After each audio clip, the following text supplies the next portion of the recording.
What's up, everybody? Welcome to the Smoking Tire Podcast, coming to you live from Westside Collector Car Storage in Playa Vista, California. This episode is brought to you by Innova. You ever wonder what that check engine light's trying to tell you? Some people, they try to cover it up. They unplug it, put tape over it, or just dismiss it as an unsolved mystery. With Innova, you can easily identify both the problem and what it takes to fix it. It's like having a personal mechanic in your pocket. Step one is to scan. You identify the problem. That's easy. Connect the Innova OBD2 diagnostic tool. Use features like hotkeys and the patented all-in-one display. You scan your vehicle's onboard computers to detect for any malfunctions. Step two, you verify. By pairing your tool with Innova's all-new Repair Solutions 2 mobile app, you have free access to over 60 million fixed solutions that are verified for accuracy by real ASE certified technicians. Step three, you fix it. It doesn't stop there, folks. Repair Solutions 2 is the complete solution. In the app, you'll find troubleshooting information and even be able to order the right parts for the job. And if you still have questions, Innova's USA-based customer support team is always able to help 6 days a week from 6 a.m. to 6 p.m. Innova tools speak your car's language so you don't have to. You can buy Innova tools at all major automotive retailers, Amazon, and Innova.com. And if you go to Innova.com, you can use code TST at checkout to get 20% off your entire order and free shipping. That's code TST to get a 20% off discount off your entire order plus free shipping. Innova Electronics. Find the problem and fix the problem. 20% off with code TST at Innova, INNOVA.com. We are also brought to you by Off the Record. Guys, it is important to have an attorney ready for when you get a ticket. Not if, when. You're gonna get one. It's gonna happen. If you're listening to this show and you don't get a ticket, honestly, probably something is wrong. It's just gonna happen. So you wanna have Off the Record on your phone, in your pocket, right? Off the Record helps pair you with a qualified attorney in almost any jurisdiction you need in the United States of America. It covers like 90 to 95% of the population of America. They pair you with a qualified attorney, and guys, you can't have this kind of help without Off the Record because they have it set up. Like, you could be in a state that's like 4 states away from where you are. Even if your brother is a lawyer or your sister or you have a great lawyer at home that you love, that doesn't guarantee that you get a ticket in that lawyer's jurisdiction. This is an economic ecosystem, and it's going to eat you alive if you don't fight back. Always fight your tickets at offtherecord.com/TST or by using code TST10 and the Off the Record app for iOS and Android. That's offtherecord.com/TST. You want to always fight your tickets. Okay, on this episode of the Smoking Tire Podcast, we got a 2-for-1. Mike Musto, virtual guest. Christian James Hand, in studio. One works for Hemmings and has written and talked about cars for basically his entire life. One is the best radio DJ I have ever met and the most interesting music aficionado that I know. What do these people have in common? Well, believe it or not, we learned at my wedding last year that they went to high school together. That's right. Mike Musto and Christian James Hand went to high school together in Port Jefferson, Long Island. So here they are, one in studio and one remote. Mike Musto of Hemmings and Christian James Hand, the host of The Session on Air. Hey everyone, this is Zach. A quick note about the audio in today's show. Musto was calling in and his AirPods died after like 20 minutes, so he went and got different headphones to plug into his phone, but something was up with it. I don't know if the microphone is bad on that set of headphones or his connection wasn't right or it was plugged in weird or something was wrong. So the audio on the call was okay, but in the finished file, it was really, really quiet. So I went through the whole episode and bumped his audio up everywhere I could, but there will be a few times where he either gets a little loud or a little quiet because we were talking at the same time. So it's not gonna sound as buttery smooth as you've gotten used to. I apologize for that. We did the best we could. Now enjoy this hilarious, amazing episode with Christian James Hand and Mike Musto. Motherfuckers, hello. More radio today. We are cruising right along with we just did 2 hours of musical breakdowns with my friend Christian James Hand, who is sitting in because he went to fucking Port Jefferson High School How you doing? with our other guest, How you Mike doing? Musto. Mike Musto. That's true. Small That's gotta be motherfucking one of the world. weirdest relationships ever, right there. So my favorite part of the whole thing is that I kept seeing all you dudes because I never saw a photo of him really. I just saw you like tagging that you were with Musto or Mike Musto this or blah blah blah blah blah. And I was like, there's no way it's the same fucking Mike Musto. Except that's not really. It's not like John Smith. Yeah. You know. Right. So I was like, it can't be the same Mike Musto. And then when we found out that it was the same Mike Musto, was at your wedding. Yeah. When Musto walks up and he's like, Christian fucking Hand, and I'm like, this is not possible. It's beautiful. It was very beautiful. The stars aligned. Yeah, man. We grew up in an amazing fucking town. Yeah, absolutely. Amazing. That was a great time. Loved it. That was good. It was like living That was I good. tell people it was like living a Ferris Bueller. I mean, a John Hughes movie. No, It was there a John is a Hughes. movie. Yeah. Mike, what's the fucking movie that with the Grand National? Was it called Cruise or something? That was Cruise. That was Yeah, like, that movie came out like that a was couple filmed of right on years Queens- ago. Yeah. Was it really? That, Set? Yeah, it was filmed on Queens Boulevard. Of course. And Franny Lou. Right. And it Francis was Lewis. about the protagonist drove a Grand National. Yeah. Of course. And his buddy drove an IROC. It was Emily, what's her course. name? Radikowski Yeah, was yeah, in yeah, it, yeah. actually. Yeah. It was I remember. it was an okay movie, Oh, actually. because you're from. So, do you remember in White Plains or Portchester, there was I don't know if you ever saw this. There was the yellow IROC that was driving around that had I Rock and Roll painted on the back. It was extraordinary, dude. There were some amazing. I had a buddy. So I used to work at this deli, and I had a buddy that had a teal IROC, and the windshield banner on top said "Teal Appeal" on. I'm sorry, what? Teal Appeal? It said "Teal Appeal" on Why? the windshield banner. You know, that was the great. It was like the thing about the IROC was it allowed you to have no class whatsoever Yeah. in any. And the way the IROC and roll was hand painted on the back, Teal Appeal is extraordinary, dude. The best thing about an IROC is, oh no, the utter lack of self-awareness it takes to drive one. Yes, What's happened in my headphones, Zach? Is that our whole feed? we're getting echo. I feel like Mike's speakers started playing or something. You think his earbuds just died? Yeah. Did we just witness the death of your earbuds? Oh no, Yep. they really did just die. I mean, I thought you'd get like 7-8 minutes into the show. Jesus Christ! The thing is, he can't Can even you hear mute us. Musto? Mute Musto. You can hear us. Hang on. Musto, go get other headphones.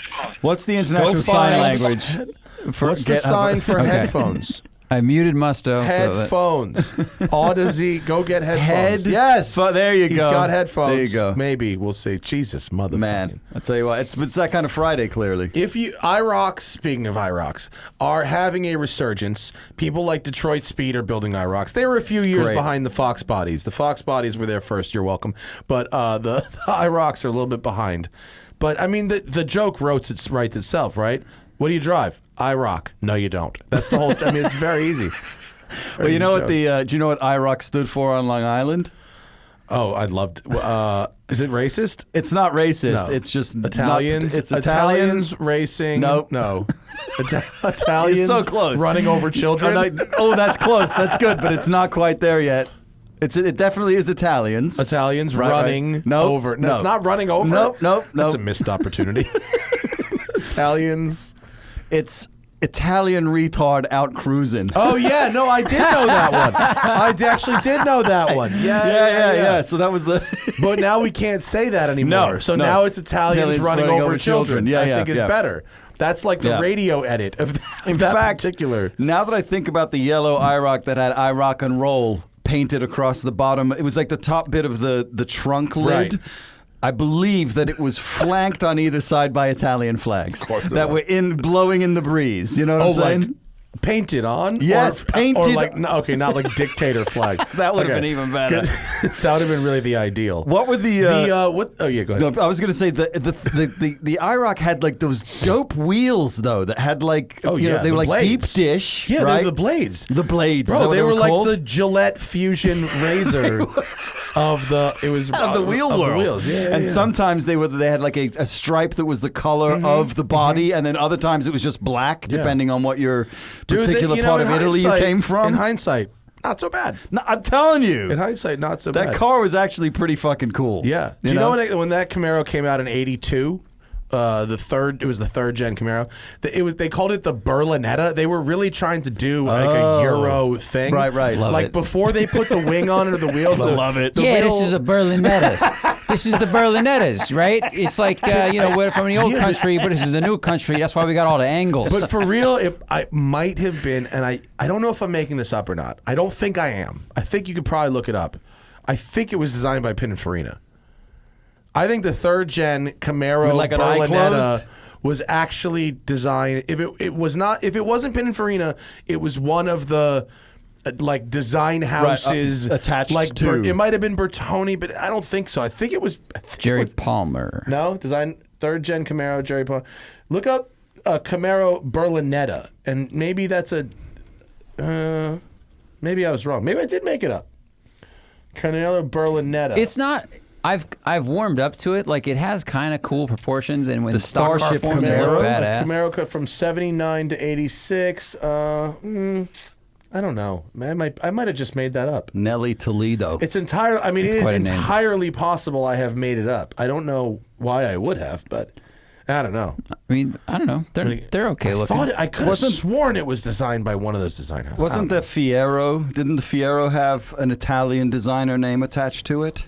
I do not know. I think it did. Really? I think the Which one? Fiero Fiero? might have had an Italian designer name attached I mean, to it. the name itself maybe is it might have Italian. been some fucking Goomba. I don't know if it was. If Tony, it was like. Tony Fiero. I don't think the guy. Do you think the guy who designed the? No, George Miladrag. Miladrag. he was the Fiero guy. and Hulky Aldacty. My God, You guys are batting 0 for 2 with amazing super I don't know what American country names. they're from, but those Dude, do not that's sound like Italian names. That sounds.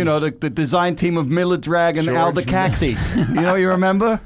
You know, we drove a Fiero once, Zach and I Yeah. did, that had a swapped engine and a steering rack out of a Corvette and a bunch of really trick suspension shit in it.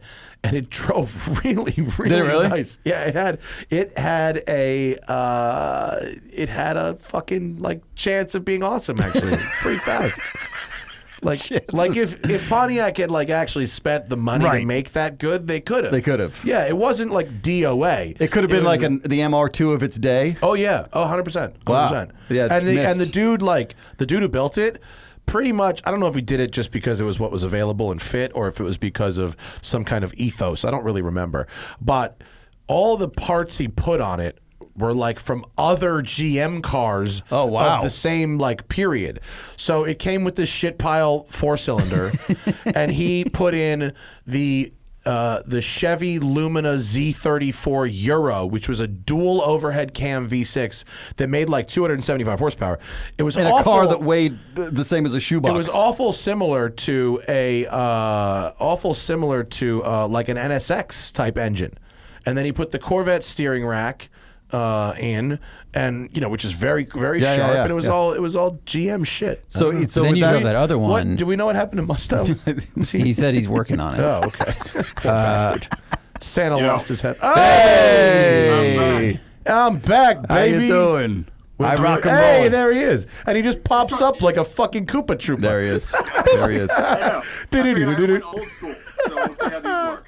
No, Right? you're fine now. You sound great. I mean, if it ain't broke, don't fix it. Those earbuds, it's just like once the battery runs out, you're fucked. That was the good Fiero. Yeah, so you drove. So this red and that's the black good one was the Fiero. good one. The Digicamo one on the screen was the good Fiero. Jesus. And then I drove the Death Fiero, which is the one on the track next black to it. one? The black one, which was it was an Creative? interesting experience, and I respected the guy who built it for his redneck engineering. You laughed at Dude, the lower red Well, one I is almost fucking badass. died. The I mean, lower red quite one's frankly. badass. That Yeah, thing? you could make a Fiero nice. Yeah, It is look at possible. that. That looks sweet. Now that one's Is it that's worth it? kind Great. of good. Is no, it worth no, it? no, Yeah. no. What are you talking? No, Is it- Jesus, no, God, no. It cost me $75,000 to get this Fiero to It's hum. like not- in all it's of not this. a Thank you, bad-looking sir. car. Perfect. Look at this door-to-door service. Door-to-door Thanks service. very much. That's definitely not on his job description. That's but the we best looking appreciate it. Fiero. That is the best looking Fiero I've ever seen. The problem is the inside does not hold up to the outside. No, how do you know? What's the interior? Because the inside is a Pontiac from that time period. That's why. Listen, don't judge. He put 95 grand into that Fiero. That interior is mint. I'm telling you that right now. Have you ever driven a good Fiero, Musto? I've driven every Look Fiero at model. this. All right, I'm going to put some milk and sugar in my coffee. Hold on. The answer is no. I've never driven a good Fiero. Never drove a good one? No, I mean, for the time, they were like, I had a buddy that bought one brand new in the '80s, and like, it was for the time it was okay because we didn't know what okay. Nothing was okay. Everything was junk. Here's really what I want to know. Let's go back. What year was it in the '80s? Let's go back. 86. 86. You're chilling at the crib. You're having a fucking Molson Ice or whatever you drank in Queens. Right. And your homie rolls up in his brand new Pontiac Fiero. Mm-hmm. What's his attitude? How is he acting as he steps out of his brand new Fiero? He's acting like he owns it. He's got a set of like pearl white, Air Jordans on, right? Some kind of Levi's acid wash something. It's Italian and mid-engine, just like a Ferrari, but I can get it serviced fucking anywhere. But here's the thing, dude. My buddy who had one was my friend Mark Friedman. This is a Jewish guy from Queens. Like, how do you, Let me adjust my set. Hold on.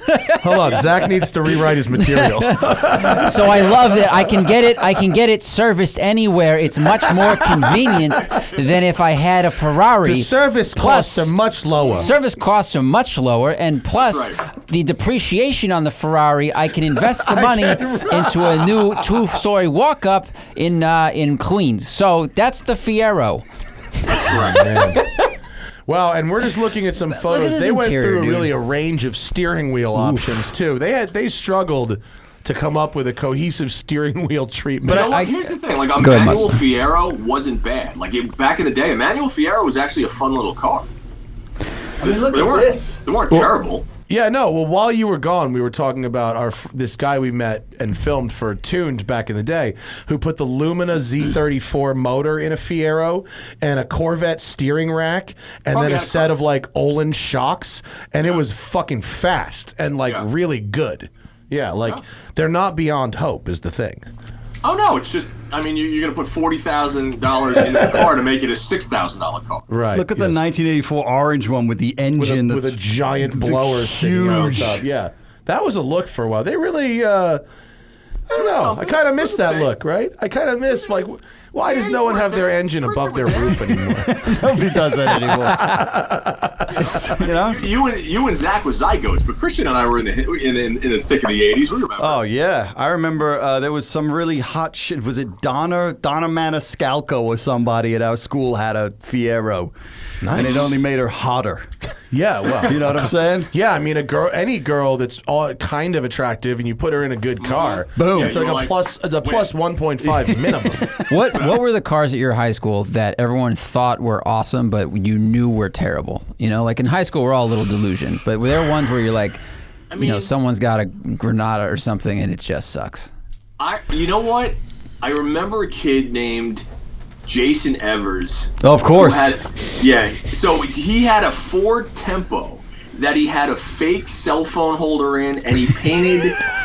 He had Wait. Fake what year? If he put a cradle, like he owned the phone, but the phone was just not there right now. No. It was a fake cradle and a fake phone. It didn't have any wires, and then he even had a fake antenna. Yeah. Because there was no. Cell phones back in the '80s were big money. Yeah. And then he had a wing on the back. And he had like 14-inch slots that were painted yellow, and the Tempo was blue. Dude, imagine the kind of dice you're rolling to have a fake car phone, right? Now you're with a chick. Use your fake car phone to impress a girl. Now you're on a date. Yeah. Now there's an emergency, and she goes, "Oh my God, thank God you've got this car phone." Yes. You are so fucked. The whole edifice comes collapsing down on you right there. Dude, that's so risky. I think the best car in our whole high school was Jarrett Brune's Cadillac. Oh, without question. Without question. 69 mint condition 69 Cadillac convertible.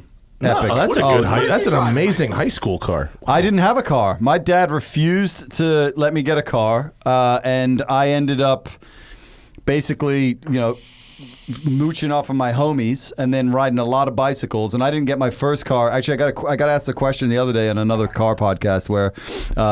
I'm sorry, another car podcast? What other car podcast? It wasn't. It's Standard H. It's not really a car podcast. It's like a philosophy of life podcast. But he wants to talk to you. In fact, to discuss with you your life and philosophy. He's a lovely chap, and he was asking me what my first car was. My first car was a awful tan Renault Encore. That is terrible. In America or in England? Yeah, no, here. So this is what Renault happens. in America. A Renault is a in very America. bad car. Atrocious. That's a thing. Yeah. So my dad was like, "I'll buy you a car. What do you want?" And you know what I wanted to get, Musto? Is I wanted to get was it the Honda Accord that was like the little two-door thing that Brent Bodie, it was before it became the Civic. It was like the Honda Accord, like early 80s. It wasn't called a Civic yet. Like the Aero Deck? The Accord hatchback? Yeah, that's the Accord right. Aero Deck. That's the one I They're wanted, actually right? very rare. I don't think I've seen one in like 5 years. So Brent Bodie had two of those in a row, and they were amazing. The Accord hatchback.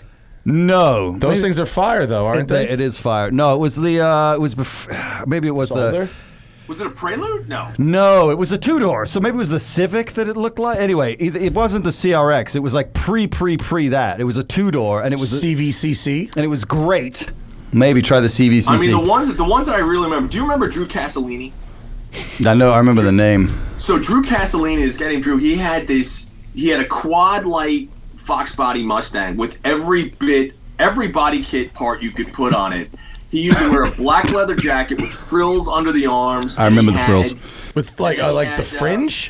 Fringe. Oh, yeah. Yeah. Leather jacket with fringe. And then he had a set of hardcore, early 80s center lines on it.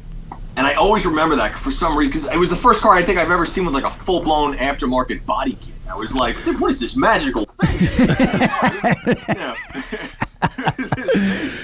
Well, my dad offered to buy me whatever car I wanted, so I said, I want this Honda. We found one. It was right in the price range. And then right before we buy it, my dad, who was a huge Renault fan when we lived in Europe, said, I'm going to buy you this car. And he buys me this hunk of shit brown Renault Encore that driving from D.C. to New York after I got my driving license, you drove off the DMV straight onto 95, so that was always safe.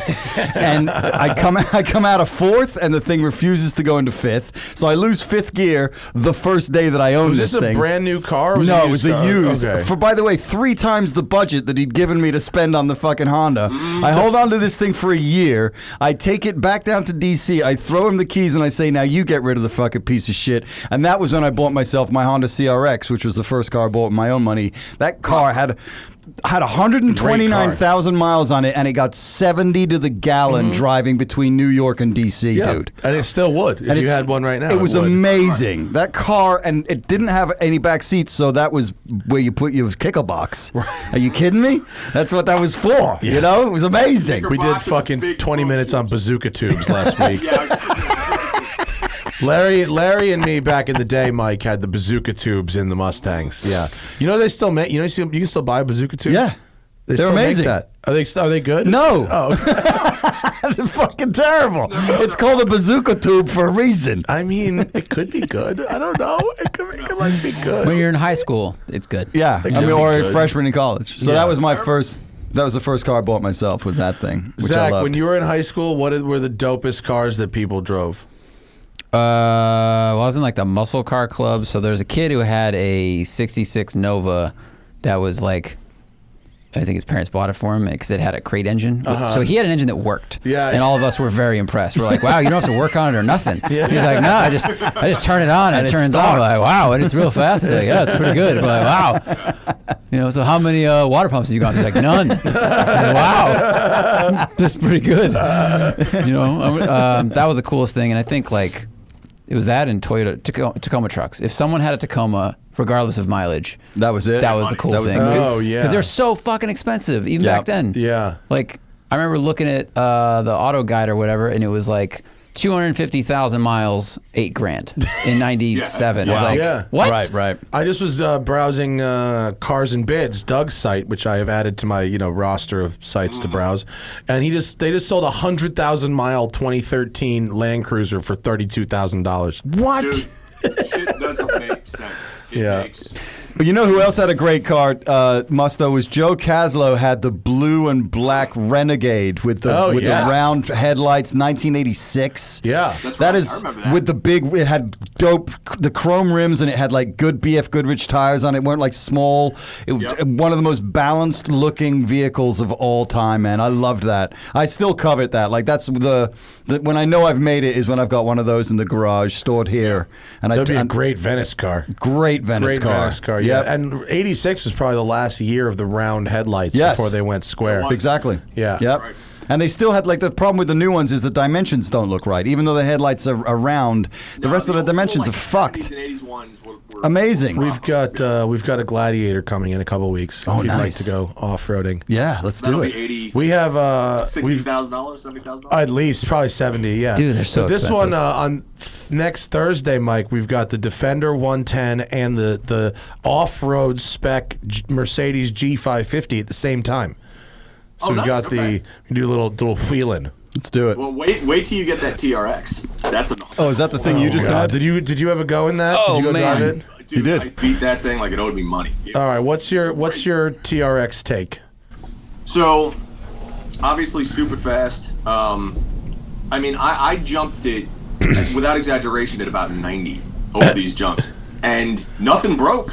And I mean, we beat it all day long. I mean, jump after jump after jump over whoops. At Yeah, about it's on his 60 miles Instagram. an hour. Yeah, look at this. know- This is crazy.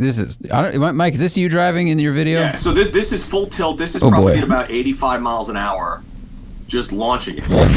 Oh wow. Dude, that you flew real far. Yeah, and I Very mean, that's, far. Let's see that again. Here, let me get the audio because the audio is nice too. Yeah, the blower's intoxicating. Let's see if you can hear the whistle. Oh wow, you can hear the whistle. Yeah. And bump stops. Yeah. Yeah, you're going fast. real fast. Yeah. Jeez. Well, it was great because they had somebody right seat, and I was just like, "How fast can I hit this thing?" And the guy's like, "I don't know. How fast do you want to hit it?" And I was like, "All right, Fast as it'll Down fucking to go. Yeah. the hill, foot to the floor, and the thing, it just took it, and we did it lap after lap after lap after lap, and then we drove them home, and we went we were climbing up rock walls, and it was Did you No- try no to fit one one in a needs regular sized garage? no, God no. I mean, it's so big, But and fuel economy is obviously dismal. It's going to get 12 miles to the gallon. Oh, dude, I got you fucking one up there. I just had the GT500, the with the carbon pack, and it is. I mean, it's the fucking tits, right? It's just it's so good. It's so fast, and it handles so well, and it stops and turns so well. It's the best.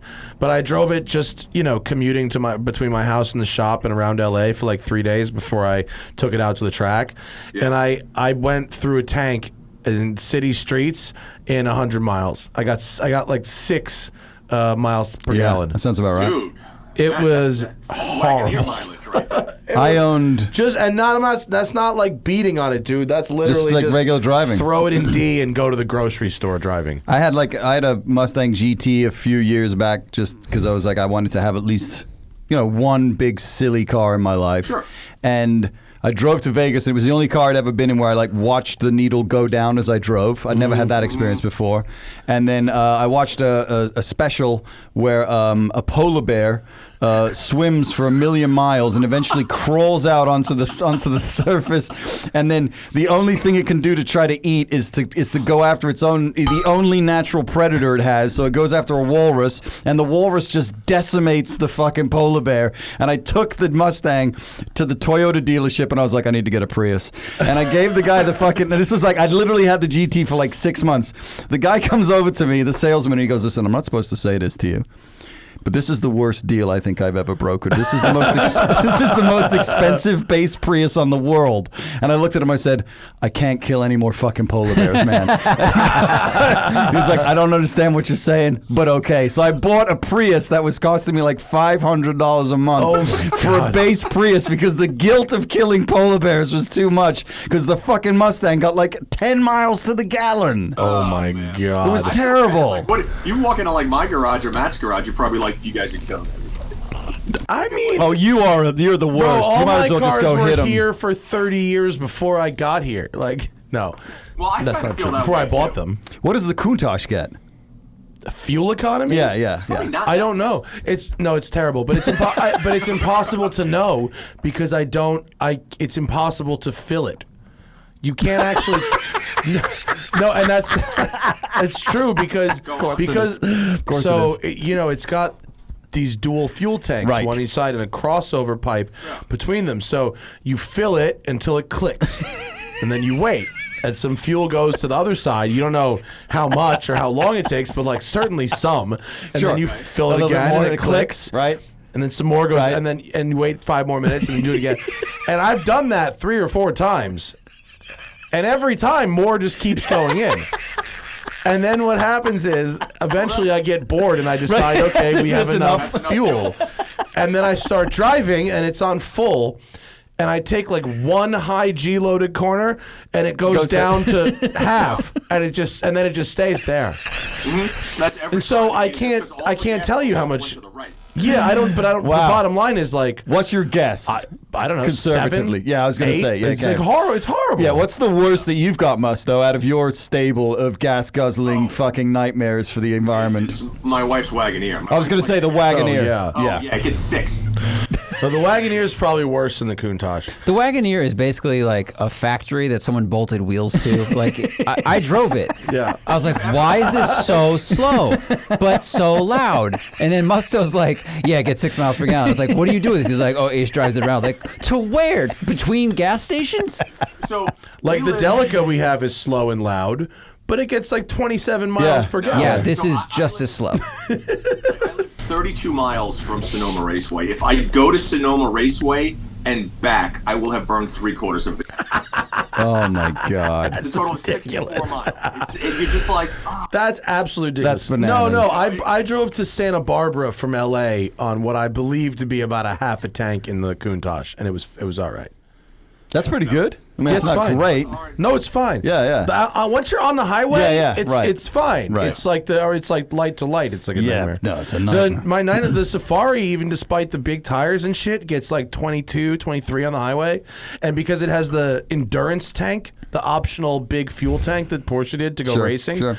it has like a 450 mile range. Wow. It rules. no. See, Yeah, I mean, I don't have anything that gets over 15 miles to the gallon. But like my state, like the Bronco's got a 33-gallon tank. So it still has a 330 mile range. This is the Musto math. I'm like, it's all about, Yeah, it works. 300, can I make it to LA in one tank of the Bronco? Yeah. Yes, yeah, I then can. it's Yeah. then it's You- a con- because it's we're- It's a time thing. It's not a money thing. It's a community, Right, it's a right. community thing. You are so close to buying a trailer that you can tow that holds fuel. Well, dude, we just filmed this, this show Sorted about Tudor cars in Palm Springs. So it's Sorted. Yeah, so everything is 1,000 horsepower, so everything is running E85, right? And these guys, in order to, they had to plan their entire day about, Of course. how am I going to get fuel Right. and when am I going to need it and how much time, and we're at Chuckwalla, which is like fucking 40 miles literally from anything. from anywhere. And they do have fuel on site, but I don't think they have E85. I just think they have like race gas and shit. And so one of the teams had brought like 100 gallons of E85 and they're all like rationing it out. like, I'll blow you for 3 more gallons, something, whatever it They had, takes. like $4,000 worth of fuel sitting there in 55 gallons. Dude, these these cars that are like 1,000 plus horsepower, we drove a car in the East Coast Regional tuned. There was Calvo Motorsports, these fucking psychos from Texas, brought a 2,000 horsepower Viper. Okay, it was a 9-liter engine with twin 76 millimeter turbochargers on it. As you do. It was a death machine, and it would burn. A 60 to 160 pull would burn a gallon. And it was like a 14 or 15 gallon tank, whatever a Viper comes with, and you'd go on the highway and you'd do 4 pulls, and that'd be like That'd be it. That'd be 3/4 of a tank. That's ridiculous. What the fuck? What's going So on? I can't wait because the Daytona's going under the knife at the end of November. And so once that comes back, you need to drive that. And Yeah, remind the audience what you're putting in that thing. we're doing a full red-eye swap, front to back. Fuck. So awesome. Like a modded red-eye motor. So we should be doing 850 by the time it's all done. Like the entire rear end assembly as well? No. We're keeping that. Okay. That it's going to be a beefed up 8 3/4 rear, but it should have about 850 horsepower or so, whatever the case is. But no traction. It's going to be like Be reasonable. It's dumb. There's no rationale. No, it's great. It's just Fucking like, great. Why, if you have the opportunity to do it, why not do it? Yeah, I mean, I know for a fact that you have been trying to get one of those engines for like a decade. Yeah. Dude, That's all he talks about. Good. But yeah, I mean, When is it supposed to be done? hopefully by the end of March, early April. Jeez. So Which means like December. that's reasonable. It means like Yeah. maybe next year sometime if. You know what? The one thing I'm looking forward to is when it's gone, I'll actually have room in my garage to put something else in. Aha. There you go. That's what I'm doing. I just sent the 911 to Marco for some upgrades, and then I was like, oh shit, I don't have a car. God damn it. And I went, So are you gonna buy? So I watched your Vespa review. The thing actually scoots along quite well. oh, the 300 rules. I will defend the Vespa 300 to the death. That's a hill you'll die on. Yes. To get something more motorcycle-ish, or is the Vespa No. the perfect tool for what you need? No, I don't need motorcycles at this time. I will try to get more motorcycles to review, but I don't need to become a motorcycle collector. I don't think I have enough like things, and I don't want to go in the canyons in motorcycles. Really, I just kind of like riding around the city and beating traffic. Yeah, me too. Sure. You know, I understand the appeal. It could easily be a thing. Yeah. But trying to not. I will say that the run up you've done it on the scooter, the run up the PCH Oh, it's great. on a motorcycle or on a scooter. It's so perfect. Even on a Sunday when it's you and 5 million other douchebags, a bunch of supermodels You in got to their go out at fucking matching 6:30. You got at Ducatis. 6:30, and then it's good. Yeah. Because then you're going south by the time the right. They're douchebags are coming going north. up north. Yeah. That is a great run. It is. And you know what, Mike? I've been getting a few press bikes, and that's scratched that itch. Uh-oh. Right. Mike, go. Oh, there you go. Yeah. No, Yeah. I'm back. This is Would the you problem get with doing it on a cell phone. Like somebody called in and I was just like, Oh, yeah. Shit. Fucking bullshit. Turn off put your do not disturb on. Do not disturb. What's the next motorcycle you got coming in?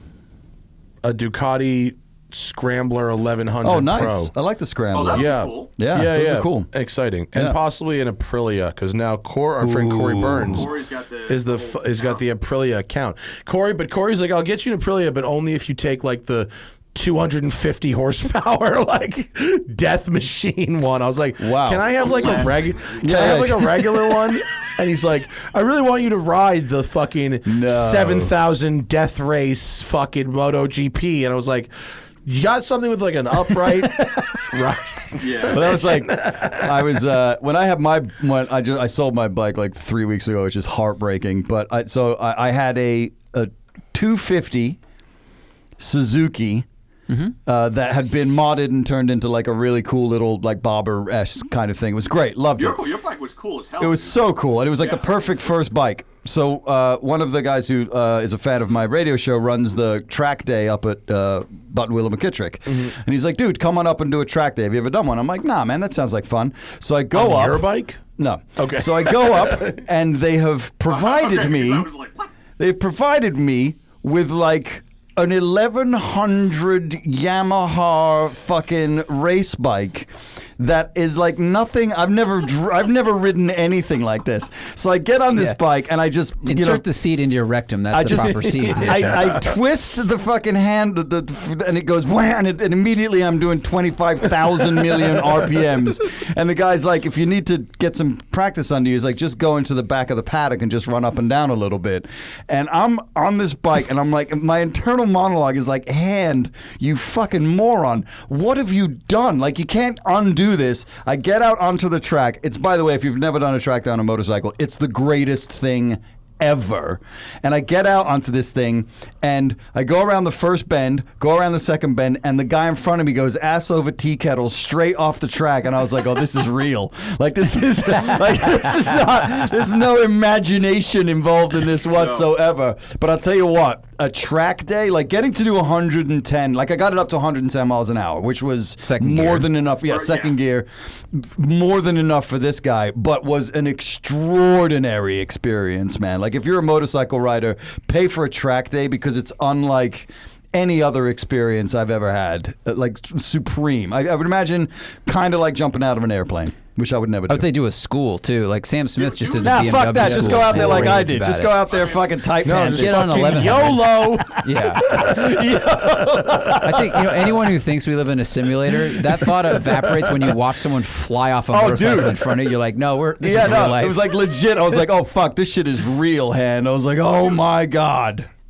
Well, I used to look at this vehicle that is just rolled up. I raced for 6 years. You know what I mean? Did you really? So, oh yeah, I raced Loudon Road Race Series for 6 years. So you want to talk? And I've Supermaned off the bikes due to high sides. I've low sided and slid on my face, ass backwards on the dirt and everything like that. And track days are the ultimate. And I've said this a million times. I have never driven a car that comes close to the feeling of putting your knee down. Like going 130 miles an hour through a corner, knee down, and then coming up in like a cross-up wheelie. It is the greatest feeling on the planet Earth. Yeah, I didn't do any wheelies. That's for shit sure. But I'm old now, so I don't do that anymore because I'd be dead. Yeah, so, it's true. Now it's just like get on my bike and putt around the neighborhood and get a. Well, it's not even like be dead. Like, the thing is, like, once you get to a protracted age, your recovery is so much more protracted and painful than it was when you were rubber banded in your bone structure. Like, I don't even want to risk it. Like, I've made it this far in my life without breaking anything, and the last thing I need to do is to like shatter my leg on a motorcycle, you dick. So I had to get rid of it. I mean, I had a bike for 3 years. I never put it down. It was my first bike, and I never put it down. I never got hit, nothing. And I was like, I think I've gone as far as I can. Like, my buddies who are like these squirrel suit jumping madmen and like base jumpers, they have this thing where they say, like, you start your career, in quotes, with 2 jars. And one has skill written on it, and the other one has luck written on it. And the luck one is full of pebbles, and the skill one is empty. And over the course of your career, you transfer a pebble from one jar to the next.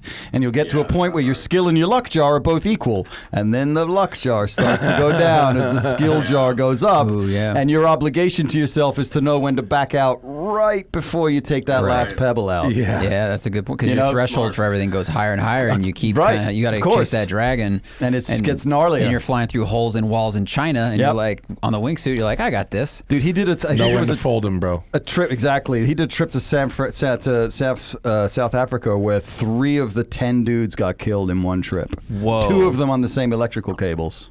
Yeah. No. Jesus Christ. Gnarly. Yikes. 3. Fuck.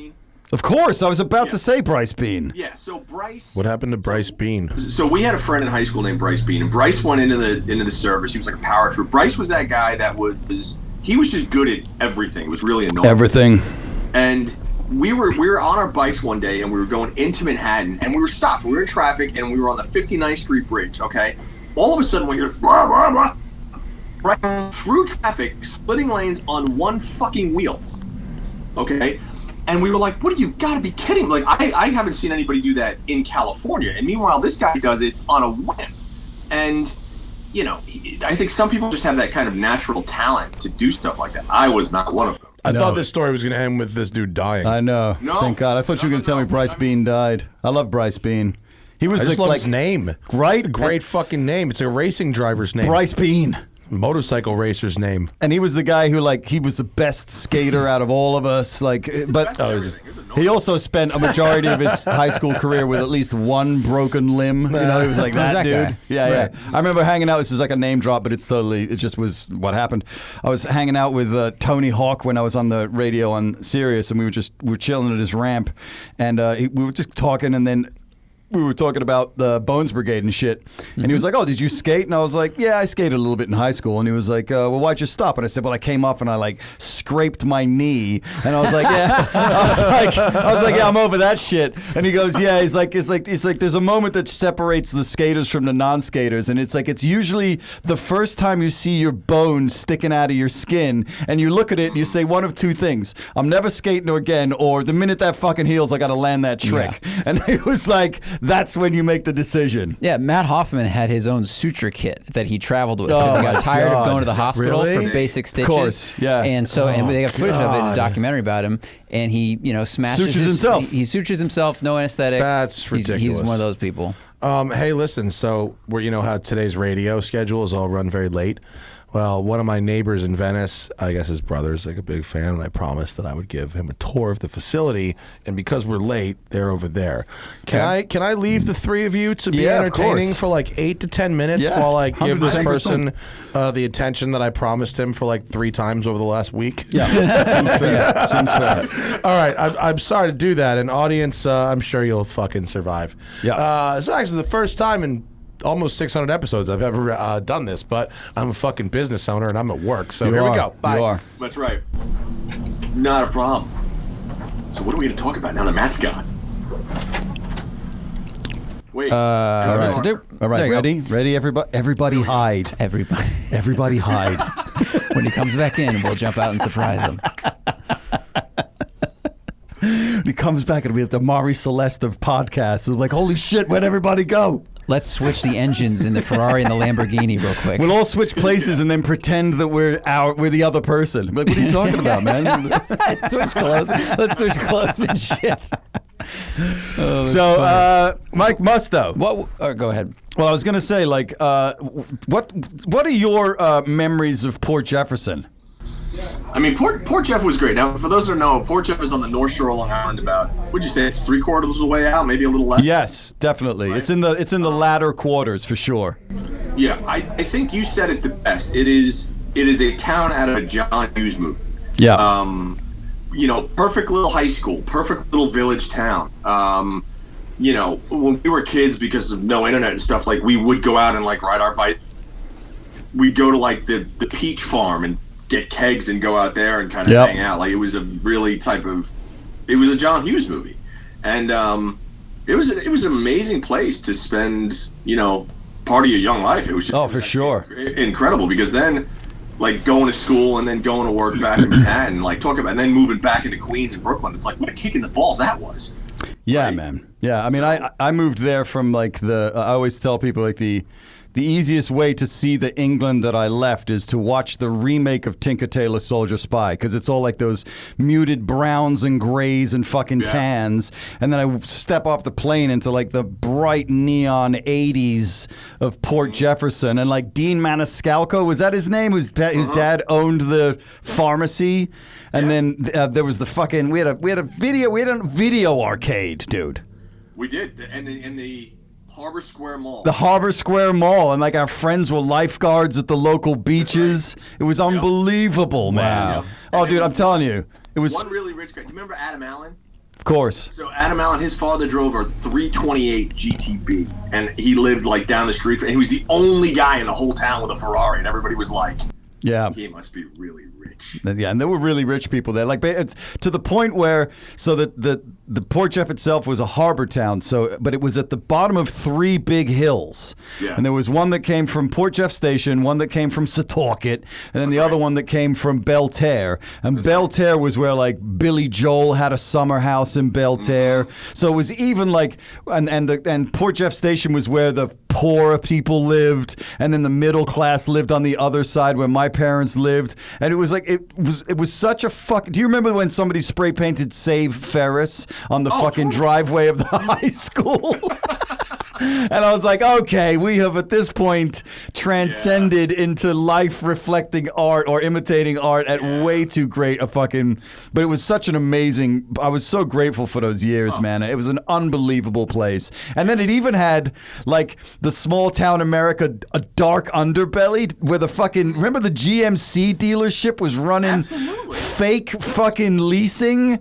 And they all got busted for, like, hundreds of millions of dollars in fake... Yeah, no, this is insane. Oh, no, Zach, it was crazy. It was crazy. They were doing fake VIN numbers on fucking leases through Chevy and like pocketing millions of dollars. It was like a ring of like 6 people that tied up like the fucking school board of the high school. Oh no, it was insane. It was a tiny little Long Island town. That's right. It's amazing, man. Yeah, no, we had everything going on there. And it was like 1983 through 1987. Like you couldn't take those fucking years. It was Stranger Things. You guys lived in the Stranger Things. It was. town. It was. It really was. The only thing you right. So my ex-girlfriend was like, "I love this Stranger Things show. I think it's great." I'm like, "This fucking thing sucks." And where the fucking TV show fell apart for me was that the fucking BMX frames were not time accurate. That's correct. Correct. They had most of the stuff. They had almost everything. Right? Like, I remember, like, the wagon that they drove. Yep. My mom drove around in a green LCD wagon with wood paneling. And, like, so that was proper. And they got 88% right. Yep. And then the BMXs is where it falls to pieces. I was like, you fucking hacks. You just like turn the show off. I was done. You know how hard it is to find. Imagine how hard it is to find a BMX from that era that's not rusted out. Get yourself a fucking mongoose frame from 1984. Those don't exist because the one thing you did with the BMX back then is shred it, and then they rusted out because they weren't painted right. Like that wasn't a first gen Bronco. Someone's like, one day these will be in a movie and worth money. If they could get the ashtrays correct in fucking Mad Men, you can get the goddamn BMX frames correct in Stranger Things, people. You know what I'm saying? I don't think it's hard. I think you can repro an ashtray faster and easier. Yeah, you can get the props guy just fiberglass as a mold. I can't forgive it. It's a hill I'm willing to die on, Zachary. All right, I'm in and out of that. And then, so when did you start at the Limelight? Oh, that was 91, 92. I had a buddy, my buddy Paul worked there. And he was like, listen, why don't you come and do promotions and stuff like that? And I was like, all right. And then we would go in like every Thursday, Friday, and Saturday night because I went to Adelphi University on the island. So we would just take the train, we'd take the Long Island Railroad in, and then take the subway up there. And so you want to talk about an education. Oh, dude. I mean, the Limelight was everything. I've seen everything that you could ever want to see, from one person doing something to another person to doing something off another person or in another person or around another person. Oh my God. For those of you that don't know, so the Limelight was unbelievable. First off, it was a church that was converted into a nightclub. Mm-hmm. The address of the fucking church. Do you remember the address of the church? It was on 11th Avenue? No. It was 660 6th Street. Right. It was a church at 666, basically. And it looked like, when you went inside it looked like every set designer's wet dream if they were to make the fucking church into a nightclub for whatever vampire movie you were making at the time. It was absolutely epic. Michael Alec, the dude who killed his drug dealer and then chopped him up and stuck him in a fucking garbage bag, did promotions at the Limelight. All of the fucking madness, the cocaine and ecstasy scene out of New York was run out of the Limelight. And dude, everything. Musto was there for the peak of it. Wow. Dude. My friends would go to the Limelight. I'm back, guys. Hi. My friends would go to the Limelight when they were in high school, when they were like 14. Yeah. And do all the drugs. All the ecstasy. Yeah. Well, I mean, and you let them in. They had a little there, right? Because all the clubs in New York City had to close down at 4 a.m. And what you would wait for the club to close at 4 a.m. We would go to this little place right next door. It was called Locks Around the Clock. And at 4:15, the Limelight would reopen with chafing dishes so they could consider themselves a restaurant. They'd bring out like a chafing dish with, like, fried mushrooms, and then everybody would go right back in. They'd go hilarious. Genius. So you didn't work on Tuesday nights, which was the night that I went, and I don't know if she did any other nights, but there was a bartender named Jessica with a huge mohawk who was covered in tattoos. Did you ever see her? I have no doubt I did. I don't remember much from that of my life. I had 9 seconds of the greatest sex in the world with that chick. It became known as the 9 seconds of fury because we timed me miming how long I'd fucked her before I came, and it was 9 seconds every single time that I did it because she was the hottest thing I'd ever seen in like 1990 fucking New York with at least an 18-inch mohawk, completely cornstarched with like the drawn-on eyebrows and tats in 1990. She was like a Tyrannosaurus sex. It was so hot. Never seen it before. Anyway, welcome back. Have you done your bit? Yes, I gave a tour. I felt bad because it was very abbreviated, but you short shrifted it. 9 seconds. It was 9 seconds. But they'll remember it because Christian remembers it, and I bet that chick remembers it too. She remembers it for different reasons. Exactly. Yeah. She's on a different podcast going. Sucked. But this dude, the dude who I gave the tour to, showed up in a really fucking cool. That's a slammed truck, right? Yeah. I wonder. Wait, Zach, what's the name of the program? The Switcher Cast program, right? Yes. Can I share my screen? It's like a thing I can do. Yeah. On this show. You got to do it when he cruises now out. it's like open, right? Now I'm like a source? You are a source. We got you. There we go. You're the source. Oops. I'm a source. Look at this truck. It's very fucking cool. It's like slammed on bags. And we can watch. It might be like a little bit of a struggle for this dude to pull out of the driveway. I was gonna say. Not because of the height, just because of the turning radius was not good. But it's okay. What if he just drops a gear and just does like a little burnout ski to get out of there? Leaves fucking 11s on the driveway. The turning radius sucks, man. It's pretty good. All right, kill this feeds. Boop. Thank you. I don't want to. I don't think I gave. Did I give anything away about that I shouldn't have? About I don't know. I mean, if you think I can see that detail through this screen, through that screen, that's on you. No, I can't. I don't think I did. No, I don't there's think nothing. you can. I mean, think people there's know where the anything. business is. They know you're driving that car. You're fine. No. There's nothing good. about that that's sketchy. I don't think. He's doing it. He's doing it. He's doing it. He's doing it. He's doing Guys, the thing. He's making the thing. He made it. Mike Musto, what did you drive when you worked at the Limelight? How did you commute to? Well, I mean, you took the subway, Train, I guess. right? But what did you own? What did you own at the time? I owned started out at a 1984 300 ZX. Oh, okay. Classic. That was my car. Yeah, that was my car. And then That's a after good that, one. I got a Ford Explorer when they first came out, and everybody was like, "That's fucking the dumbest stuff ever." And I was like, "That's cool." I had The first gen 91 Ford Explorer. 92. Yeah. Was 92 the first year? Yep. Eddie Bauer in Emerald Green, and I'll tell you, I have to be honest. Like back in the day, it was a slick looking truck. Everybody at my high school had the hand-me-down Eddie Bowers. I had a 2-door Explorer? Explorer Yeah, those Sport were good. stick shift. Rare. Rare. And Very I bought rare. it from an Enterprise in Pasadena, like was one a of those rental car? Yeah, it was like a rental that had way. like 3 miles on it because nobody ever fucking went. Stick. Do you guys have any stick shifts In Los Ford Angeles? Explorer Sports in Los Angeles? That must have been like the last ever stick shift car at Enterprise. Ever. I've never seen Yeah. a stick shift a car in stick America. shift Ford for Explorer rent. Sport, man. Yeah. It had no miles on it, but I'll tell you Someone what. ordered that shit wrong. They pulled one over on someone. They ordered 300 of these, but like 20 of them are sticks, but like they won't know.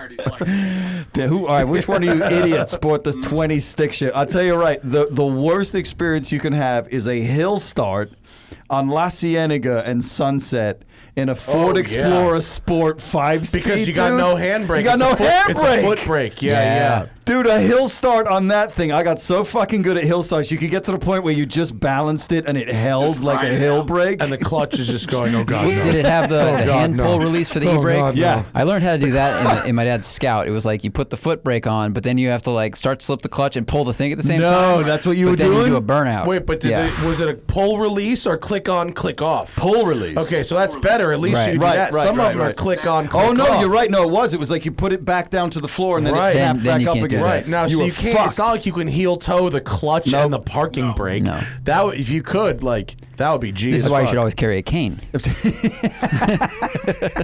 When my mom did the driving test in England, and in England, I don't know if it's still true, but back in the day, if you if you took your driver's test on an automatic, your driver's license indicated that you were not legally allowed to drive a 5-speed. No, you can't do that shit in America. That's how seriously That's they fascism. took it. Total fascism. So I don't care that I don't know how to do it. I want to be able to do I'm it. doing it anyway. When she did her hill test, the instructor Skills? got out. No, enthusiasm. It's my enthusiasm right. makes up for skills every time. The instructor got out and he put a matchbook behind the rear wheels of the tire and he said, if you crush the matchbook, you fail the test. Whoa. So your hill start had to be immaculate to the point of not crushing the fucking matchbook behind the wheels. That's pretty cool. Right? I mean, that'll teach you How to drive correctly. And we also have lane discipline in England as well. I did driver's ed with a manual, and I stalled the car. The guy took me, it was like a Corolla, whatever, takes me downtown Santa Cruz Friday night, 8 p.m., busy. You weren't embarrassed at all. I stalled 5 times right in front of the movie theater where everybody cruises by, but I don't think I stalled cars very much after that. But it was terrible. I don't believe in trial by fire like that. I don't really think that's the way to fucking teach somebody something.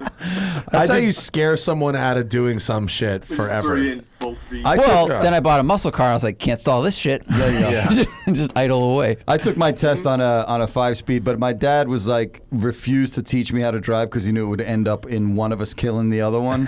So he got me driving lessons, and it was like a driving instructor where the dude had the 3 pedals on his side of the car. Oh yeah. So he taught me by showing me, like, he would do it and I would just sort of put my feet on the pedals. So I learned that way. I've never seen a driving instructor With right? a manual? With With a clutch? pedal. Yes. Wow, so he had a cool. clutch, a brake, and an accelerator. So he would do the pedals, and I would rest my feet on it, and I would get sort of like the muscle The memory sensations. of what the correct angles were. And I learned in fucking breakneck speed. And I did my test on a 5-speed on a stick shift, and then lost 5th gear on the Encore as That's really I drove cool. up to fucking. And he had a dick on his side. He taught you how to masturbate. Yeah, no, at it's the same great. time. It was just there was this weird thing about like spitting your hand and whatever that was all about. But I mean, listen, I could drive stick like a fucking demon.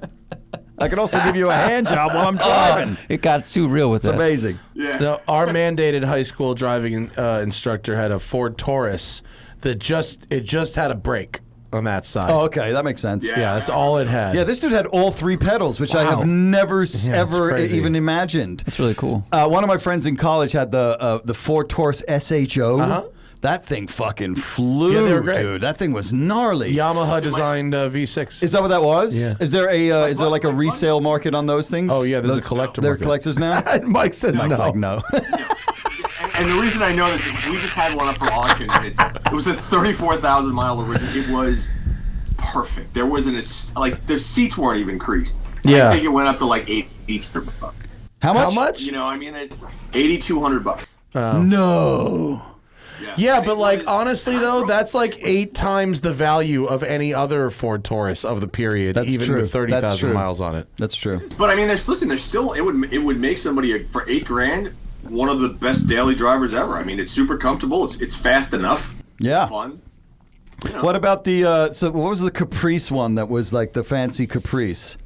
The Mercury? Impala SS. The SS? Yeah. Is that worth more than the SHO? They're financially, yes. Emotionally, no. Yeah, which one gets you more looks at a fucking Cars and Coffee? The Impala SS, and if Larry hears this, he'll kill me, is a fucking shitbox. It's such a shitbox.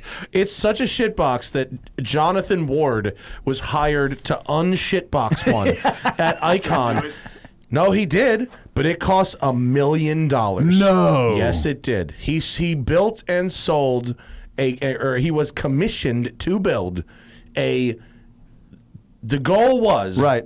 to make a finished product that looks exactly like the stock vehicle, but isn't a shitbox.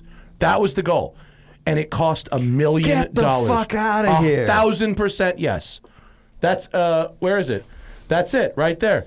That's the finished product. That black car is the finished product. That is a $1 million Chevy Caprice. You know what he had to do that, though? Dude, he changed everything. Everything on that car was terrible. that was made of plastic, which is everything. He made out of metal. Every single thing. How much does it weigh at the end of the fucking It's day? not that bad because he used lightweight shit Oh, okay. elsewhere. But like, Dude. he did everything. Cool indicator. They stuck a shift indicator in the vent. Yeah, that is pretty cool. Pretty slick. Yeah, the dot matrix. Soft spot. We had the big muscle. Zach obviously remembers the big muscle battle wagon. Yeah, of course. For years. What? Look And at that this thing thing. Bomb proof, but No, it's to unshitbox the Caprice. Took $1 million. Took $1 million. And look, and even John Ward will tell you, look what the finished product yeah, is like. like the It fucking- doesn't even look that nice. No, it doesn't It, even it looks look like it's just terrible. matte black, which is very, very common these It days. doesn't So it look doesn't stand out. terrible, but it looks invisible, which actually was the goal of the build. you need to find the owner of this and just go, why? He wanted this exact thing. This That's is what actually this a pretty fucking dope psycho angle. wanted. He wanted to go really fast on the highway at night, driving from place to place, Wow. undetected, and he wanted to fucking stealth wealth it. Do you think he put the deposit down right before all departments switched to Explorers, and then he went, fuck? God damn it. Yeah, I don't know why he went with It the takes $1 Caprice. million to make that a drivable, decent car. Well, if you're re-engineering a Right, vehicle like sure. properly, Yeah, I mean, that's why yeah. when people are like, how come the car company didn't do X, Y, Z? It's like, because it's real hard Right, and real right. expensive. Yeah. And you know, we know John Ward really well. That's not John stuffing $100 bills in No, his of course pockets not. and Yeah, running yeah. down No, the I've heard that street dude screaming. interviewed. He's like legit. No, like yeah, a the money wizard that who money went in believes the it. car. Right. I He'll- bet you there isn't a 10% margin on that whole thing. I mean, the hours that go into that Sure. kind of stuff, it's Yeah. crazy. He'll make sure like the paint just like each fleck lines Yeah. up like by hand with tweezers. I mean, But listen, if that's what you want, then listen, God bless. Whoever wanted it, And if you got the money for it, sure. they I got the mean, dream car. That's fine. you know, you could have done a lot more with $1 million than a matte black fucking spray paint. you could build a pro touring Caprice for like 20 grand, you know, or like a real high level one for like 150. Yeah, yeah. But For $1 million? I don't know. What you do, Zach, is just ask somebody to give you their Caprice, and they would do that. So that would be your piece. That's true. I would like to see this in person. Yeah, I know. do. I mean, the low angle profile shot did look pretty mean, but there's a reason that they shot it in like an angle. Geez, every door handle and dash knob was made out of CNC'd aluminum and then anodized. They scanned the Jesus. parts, added subtle design details, and then remade them. Look, just look at the quote above it. He said, once we realized that we would not be able to delete all 9,329 stock plastic components. What? We focused on those the owner would most often touch, on the exterior trim elements, the ones that the eye is drawn to, such Wow. as the door handles, hood ornament, and grille. So their hope was to replace 9,329 plastic pieces. plastic parts. Fuck So me. your That's engine swap insane. is Yeah, adorable. unshitboxing is like a, you know what I mean? It costs 500 grand to unshitbox a Porsche. Right, You know, right, or the right. singer, Yeah, right? it's true. That's true. That's crazy. You could get a singer for that. You get 2 singers for the Oh. price of one unshitboxed fucking Caprice. So Joe Craver in the comments said that John Ward explained the build on Joe Rogan's podcast. That's the one I owner's listened to. brother died in a plane crash, and so the owner just said he's never going to get on a plane again and needed to drive between businesses at night. Wow. Okay then. Well, All right, I mean, well. if that, you know what? I'll go If you got the money and the fuel, the emotional fuel, go for it. That's an incredible way to spend $1 million. Yeah, it's not what I would do, but all right, not so bad. And you know what? Nobody's gonna know what it is, so I doubt anybody's gonna want to steal it. No. Because it doesn't look like anything works. Yeah. No. I would walk right by that and be like, I don't want it. It doesn't even have fancy rims on it, for crying out loud. I bet those rims are a lot fancier than they look. Yeah, they're probably They're way like more one-off expensive. Steelies. Yeah. Right. Yeah. Yeah, it costs a lot of money to look this cheap. Jesus Yeah. Christmas. Like, even if it was 50 grand for It's the like those rims, it's $600 still like, sneakers that are pre-dirtied. yeah. Yeah. Yeah. Or like the Japanese sneakerheads who are paying like 12 grand for a worn pair of Jordan 1s or whatever it is. Fucking insane, man. Well, that's less weird than a brand new That are made dirty to look dirty? Yeah. Yeah. Yeah. For like 4 times the like price. of the- Balenciaga, whoever that company is, for Balenciaga. those dick bags. Jesus I like Christ. how you pronounce it. Balenciaga? Yeah, that's what it is. That's how we pronounce it moving If you forward. could if you respelled that in a way that phonetically spelled that out, it'd be a good like username. Like, it'd be like, Balenciaga? like to make fun of influencers. Balenciaga. yeah, at Balenciaga. Just follow me. It's like a shitty watch brand. I don't know why I'm seeing that in reverse, but the only thing I can think of is saggy balls when he says that. Yeah, Yeah, it is. It's a little saggy ballsia. Yeah, Balansagia. it's an anagram of saggy balls. My new company, Balansagia. Yeah. Follow me on Instagram. It's all shitty products you don't want. I guess someone's got to pay for these hoes plane tickets, though. I mean, really, come on. What are we talking about here? Someone's got to get to Dubai, right? It's a $1 million Caprice Classic I'm Right. driving. You ever see them girls in Dubai in them bikinis? They You ever cheap. think about who was taking them pictures? Yeah, Jesus. exactly, huh? The Was guy there- writing the checks, me. There's an Instagram account Gino called, with the jet, you know. What? there's an Instagram account called Name the Sponsor. Do you remember that? That Oh, was yes. in Dubai. Name your sponsor. And it was just some guy Tag your sponsor. tag the sponsor. He's like, still up. He'd blow up the models that would go to Dubai like, oh, I'm going here for vacation, and it was like every 4 weeks. Yeah. And then No, I don't know, yeah, the guy was like, tag your tag your sponsor. sponsor was a good one. Yeah, yeah. I like that, and I liked Fake Watch Buster was actually a really good Still one. up, Is he still still around. going? Yeah, yeah. Yeah, he sort of dipped for a little bit, and I stopped following him. And is he back? Yeah, fake Okay. watch. I think the original fake watch buster. Yeah. Passed the account on, Okay. like the Dread Pirate Roberts. That's amazing. So now it's like the third yeah. iteration of Fake Watch Buster. Yeah. It's like, it's fucking But there was just some drama. Like if you go down, like they bust mad rappers, and Mad players. rappers. and go down on this page. I think There they was had a thing, they had right? there was some drama like a Yeah, couple yeah. weeks ago because there's a dealer in San Francisco called HQ Milton. That maybe it was on another one of my bust pages.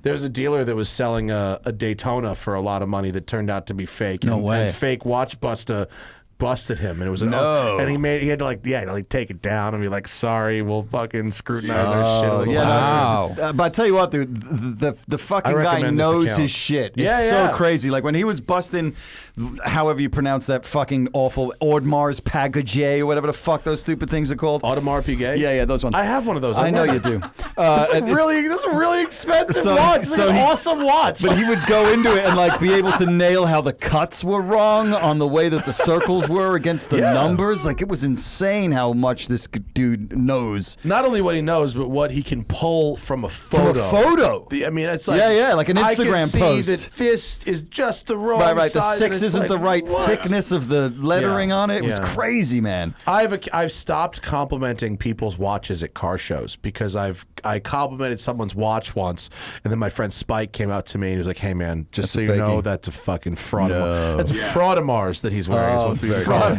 Fraudemars. Yeah, we call it Clever. a Fraudemars. Yeah, it's very and so I've stopped complimenting people's watches. I won't even because I just don't want to be the guy where this dude goes home and goes, Matt Farah, Matt fucking Farah, I couldn't even tell I got a complimented my fucking- fake My Fraudemars Piguet or whatever those are called. Fraudemars Piglet. So Balansagia is going to start offering Fraudemars Piglet watches. Come on over and pick one up. They're $60K a piece, but they're handmade When we by a went machine. to Thailand, you could get some pretty passable. The fakes are very good now. Are they really? Yeah, you could wear a fake into a room full of watch enthusiasts, and if you didn't take it off your wrist Right, and let right, someone right. really get up in there, They would have no they'd idea. Never, and even my friend Cameron Weiss, a fucking watchmaker. I brought in a fake that a friend of mine had, and he straight up said if he saw you wearing that at a bar, like he would never be, unless you took it off Right. and looked at the movement Yeah, on the yeah, back, yeah. he's like, I'd never be able to tell that. Yeah. And that was like a $1,500 Fraudemars. That's where shit is stupid. Right. Like this is a person who has enough money to buy a $1,500 Yeah, watch. come on, man. And instead of buying like a very nice watch, Yeah, sure. they buy a fake $25,000 Right. watch. Like that shit is stupid That's like as hell. removing your mag strip from your regular Amex and then you glue it to like a graphite one you buy on eBay. What are you doing? Yeah. I am so Yeah, happy. you cut That's you a cut the good strip off your Amex Gold. Yeah. Yeah. Glue it to a black. piece of fucking metal. I don't know. I mean, that's ambitious. I feel like that person's going to get in trouble. Like they're going to get themselves into the wrong club and then go, oh, fuck, I can't afford anything. Right. Yeah. Yeah. Like, I shouldn't be in this room. Right. Absolutely not. Yeah. Well, you Full see, circle back to the tempo with the fake cell phone. Boom. Yeah. There you go. Yeah. someone's having an emergency, be like, oh my God, let me use your phone. He's like, oh. eventually that lie runs out. Yep. Yeah. You're gonna hit a wall. You're gonna hit a wall on that lie for sure. You know my favorite story of perpetuating a lie like that I've told a million times, but just in case you haven't heard it, here it is again in short. Gotham Dream Cars, 2005. A guy who I won't name, but who was a very nice person, got an entry-level rental from us. Half day in a Lamborghini Gallardo. Half day rental. And then the next week, another half day. Then another half day. And he did, for like a couple months, he did a half day rental 2 or 3 times a month for a couple months.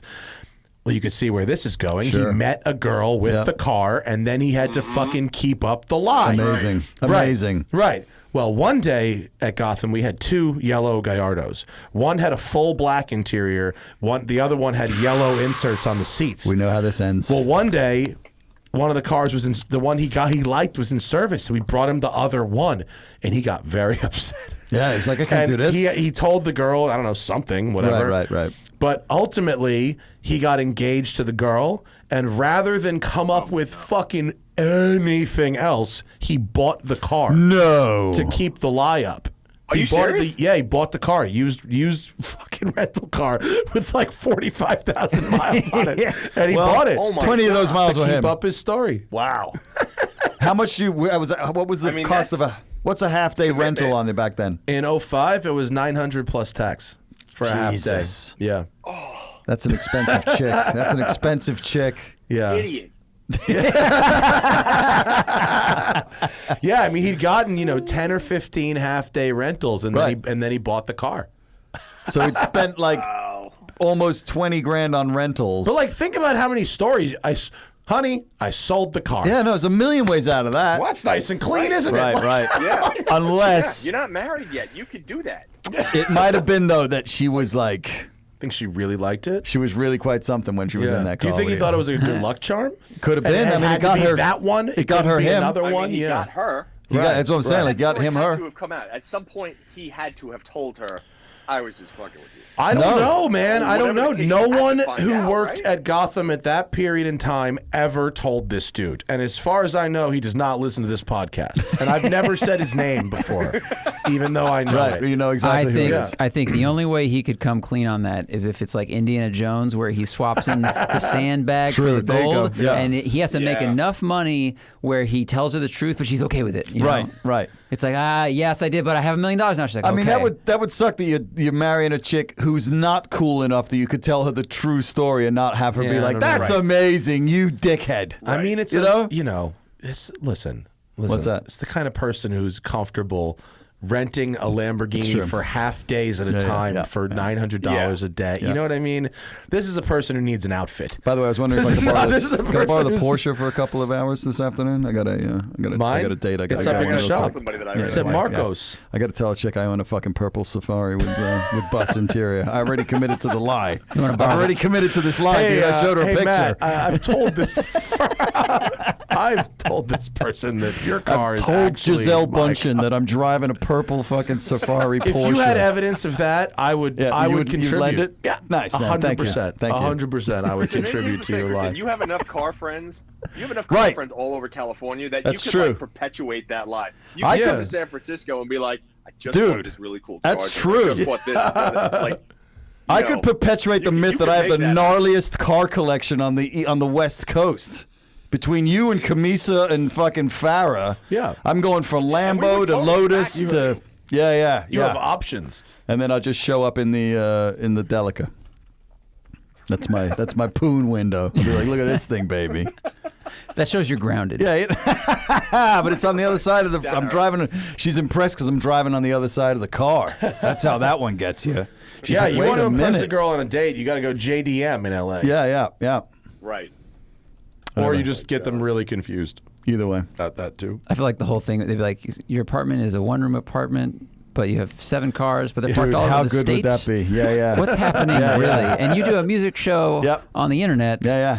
But you Right. you drive. You got 17 cars. So like you're definitely a drug dealer. Yeah. then, yeah, right. That's how For that sure. works. Sure. Yeah.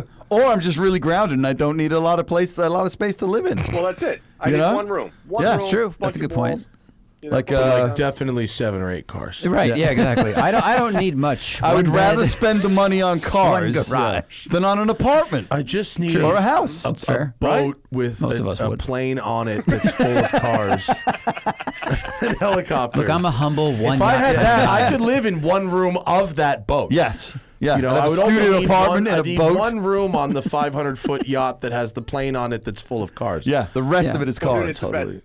So Aisha and I always go back and forth. Like if we see like a big boat, I'm like, "Could you live on that?" She's like, "Nah, I can't live on." Like I'm like, "That's 87 feet." Yeah, Yeah, She's you like, could "Nah, live that's on not that. good enough."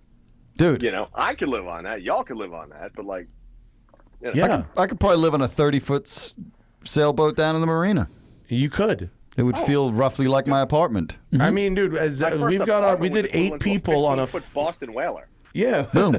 We've done 8 people on a 50-foot catamaran. Yeah. and that's like totally comfortable Yeah, and yeah. not bad. And you could do great. that basically indefinitely. Yep. Yeah, with a water maker, you could do it totally indefinitely. It's a cheap way to live in LA too. I shot a thing with Porsche and we had a chase boat, and the guy who drove the chase boat was like 24, and he was I don't know, worked at the marina or whatever. But he's like, oh yeah, when I was going to school down in LA, I rented a broken sailboat for like $500 a month in the marina, fixed it, and then flipped it. So for a couple of years, he had the cheapest rent of any student basically in Yeah. the area, and he Yeah. could tell chicks Yeah. that he lives on a boat Yeah. and then, Marina. you know, Lived on a take to the boat. ocean. Yeah, he was Sonny Yep. Crockett. It's Only he was an alligator. He would've Yeah, I was going to say, Sonny Crockett had an alligator on his boat, man. That shit think that was fucking dope. Before Elvis our was time. the You got to have Yep. that alligator because of the implication. What? Nothing. All right, fine. No one's gonna go along with my always The Sunny joke. implication. All right. Zach, do the people have anything? We do. We have got a huge donation with a question, and Okay. then some other just Oh generals. yeah, we did. $100. All right. Miguel says, Christian, give me some thoughts on modern metalcore. Modern metalcore. What's metalcore? Yeah, I mean, first off, What does that I'd mean? need a definition of metalcore. Hang on, I'm gonna Google what bands are metalcore. I will say that, Never even heard that. I don't either. my favorite thing that I've recently found out is I did a Meshuggah breakdown on the air on my Instagram show, and I reviewed Meshuggah to get some information, and I found out that the genre that Meshuggah fits into is spelled DJENT. Oh yeah, Gent. Junt.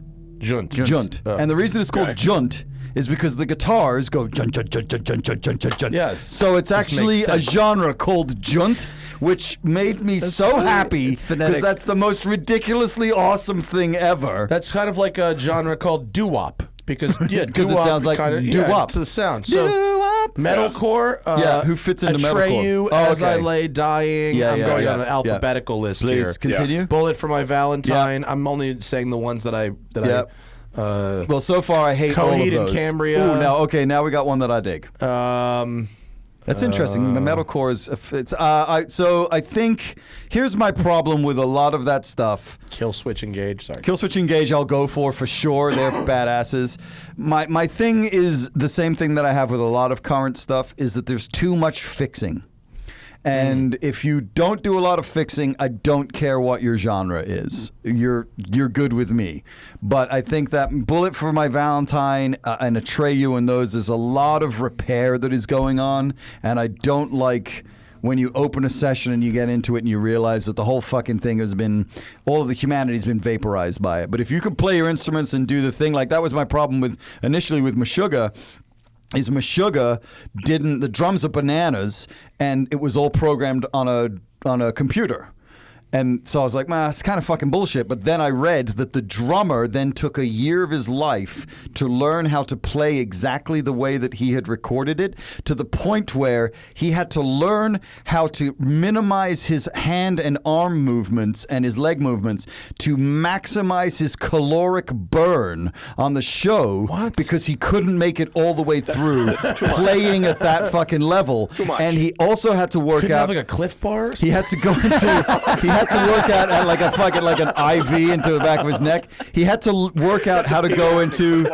He does. Hey, it works. He does breathing exercises to get himself into a meditative state to be able to play it. And when you watch the videos, he literally looks like he's in a meditative state. Really? And the only thing that's moving is his arms and his hands. That's and I was weird. completely fucking floored by that. So once again, I'm into any genre of music if you can play your instruments, and if I know that Atreyu live are pretty badass, but some of that stuff is like there were harder, cooler versions of it the first time. Okay.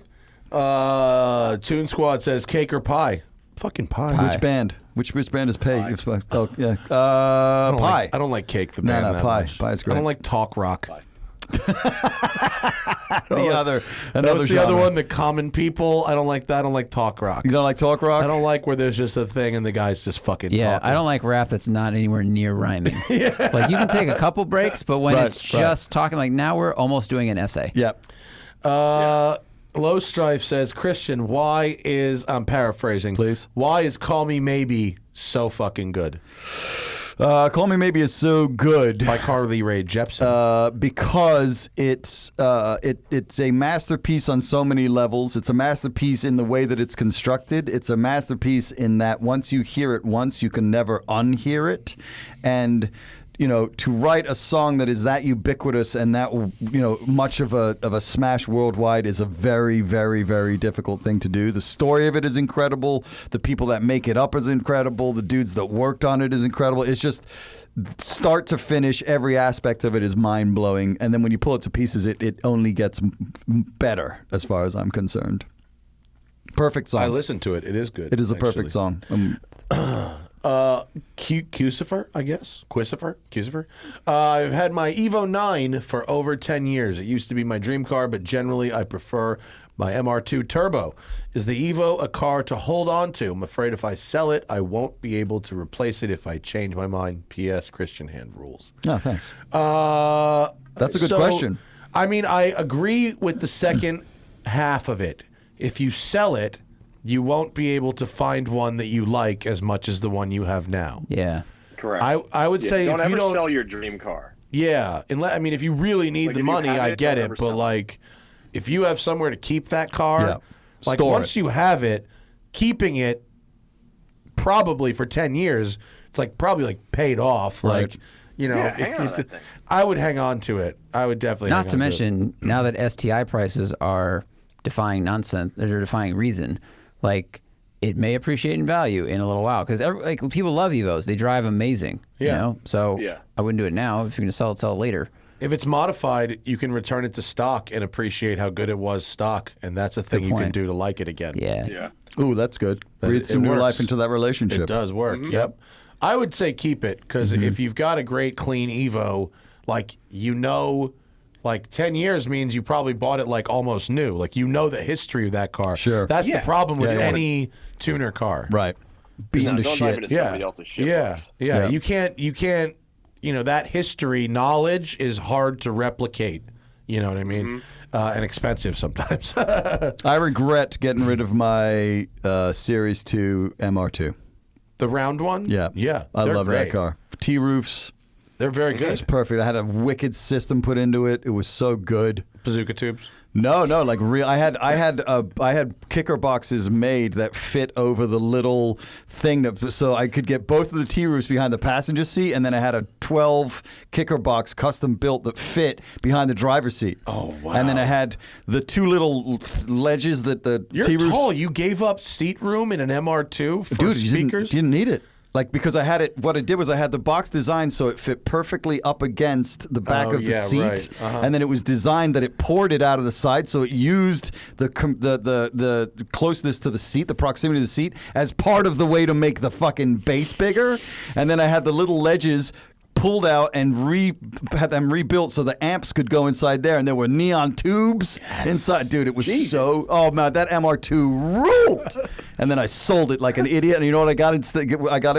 I replaced it with A Prius. no, I replaced it with a 2-door Ford Explorer Sport shit. 5-speed. God damn it. Moron. Damn it. I love that car. Hold on to that Get car, another my one. friend. If you're willing to drive on Yeah, the right don't side, sell you that. can get it for No, less. I mean, if I was going to get another car to fuck around with like you guys do, I would get something that's a little cooler than that. I wouldn't want to Classic put Mini. Yeah, like something doper. You know what I'm saying? Or just go for like my Jeep if I was going to have a second car. Yeah. You know? Also, Cusifer, thank you for your very generous donation. Yeah. Yeah, buddy. Appreciate it. Appreciate it. Toon Squad. Who's got the best looking full model lineup? Best looking.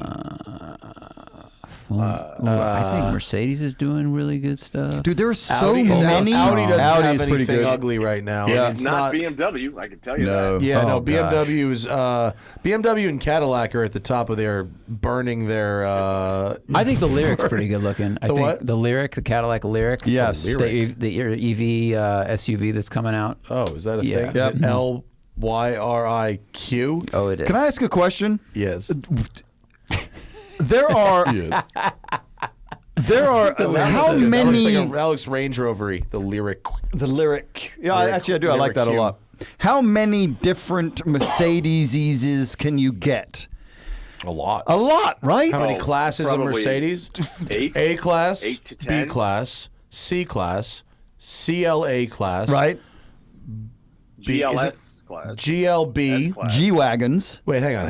GLB, GLC, GLE, GLS. Then E, S, Yeah. SL, Right? AMG GT 2-door, There you go. AMG GT I'm 4-door, gonna- Right. SLK.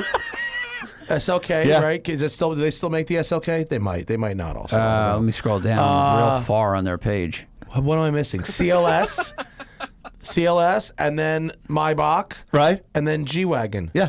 And then I each think of that might be all of them. There's no That was SL, at 12, there's no SLK 13. anymore. No, No, dude, that's 17. much. That's look 17. at the website. That's 17. This is Did I get all of them? I think I did. 6, 8, GLC. 11, 1980s, and there were, like, 14, 4 models. 17, Look. 20, 21. Oh, No, we're no, going. keep going. Convertibles. 26. Damn it, we forgot. 27. Yeah. But now 20. they've separated. It's it a few ways, but unbelievable. There's a Like, lot of Mercedes. There's so many Mercedes. There's a lot of Mercedes. But And every single one of them is pretty forgettable. I mean, a lot of them are, especially when you make them all silver on this.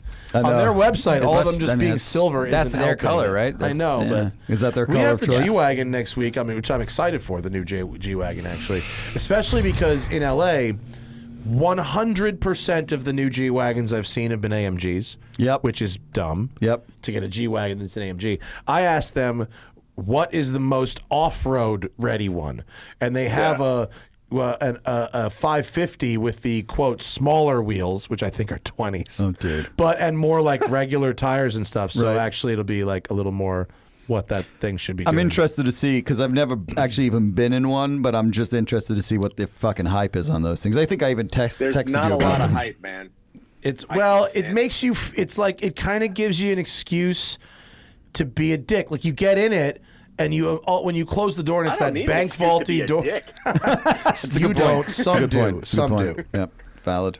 It makes you want to go whoa and like, you know. The G-Wagon is the 1-hour self-defense class that you got for free at work.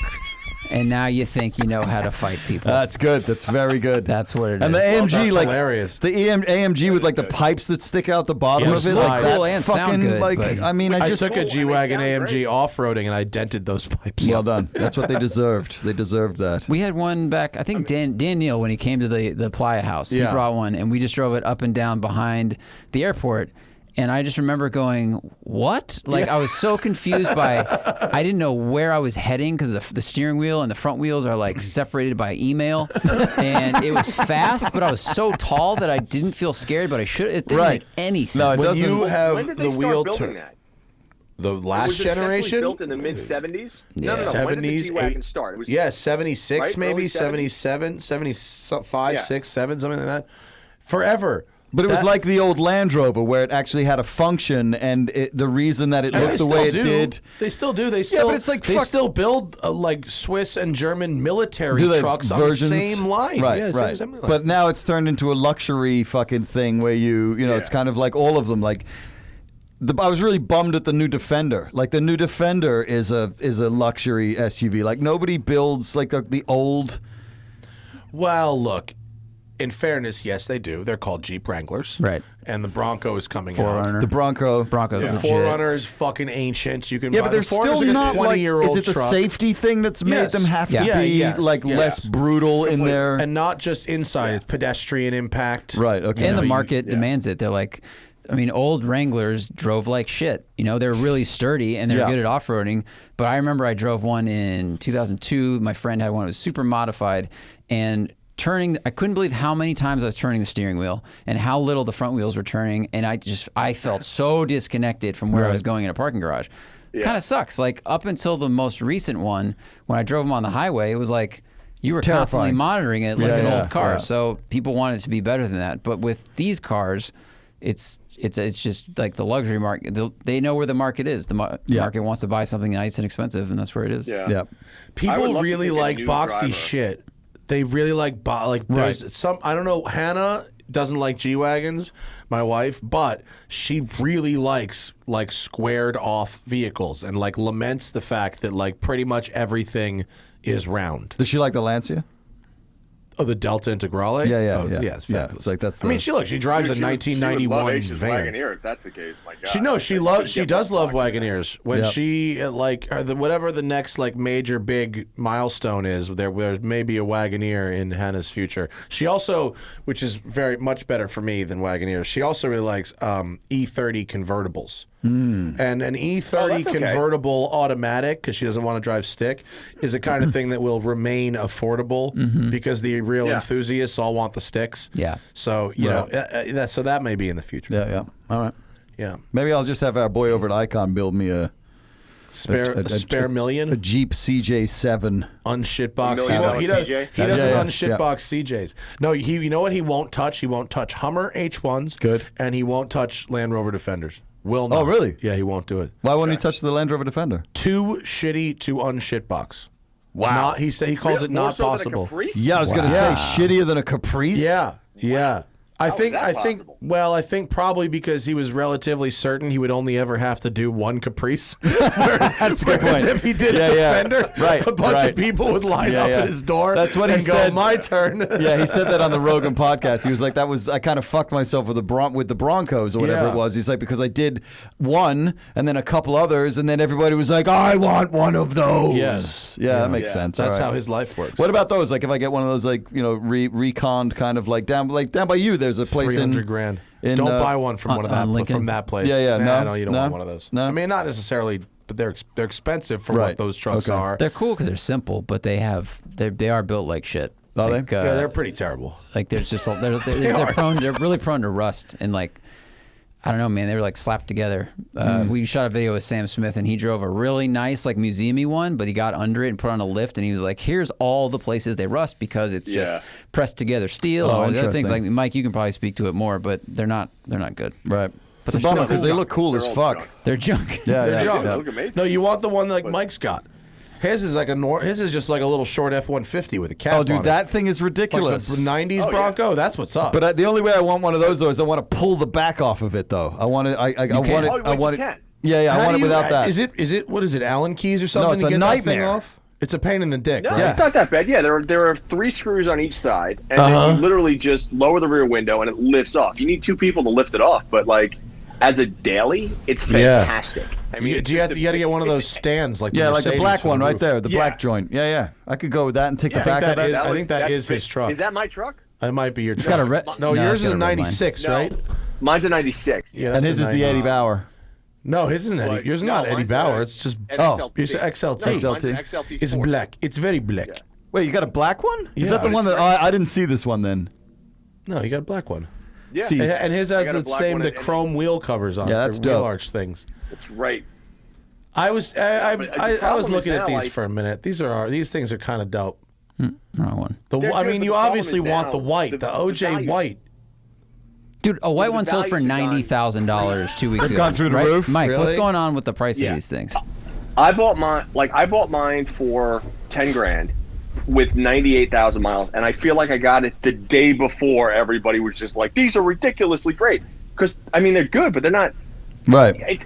It's a $10,000 truck. It's not a $30,000 truck. Are they going for You know what I 30 mean? grand now? They're At they're least going for a really like, good I have a one. buddy that just Stupid.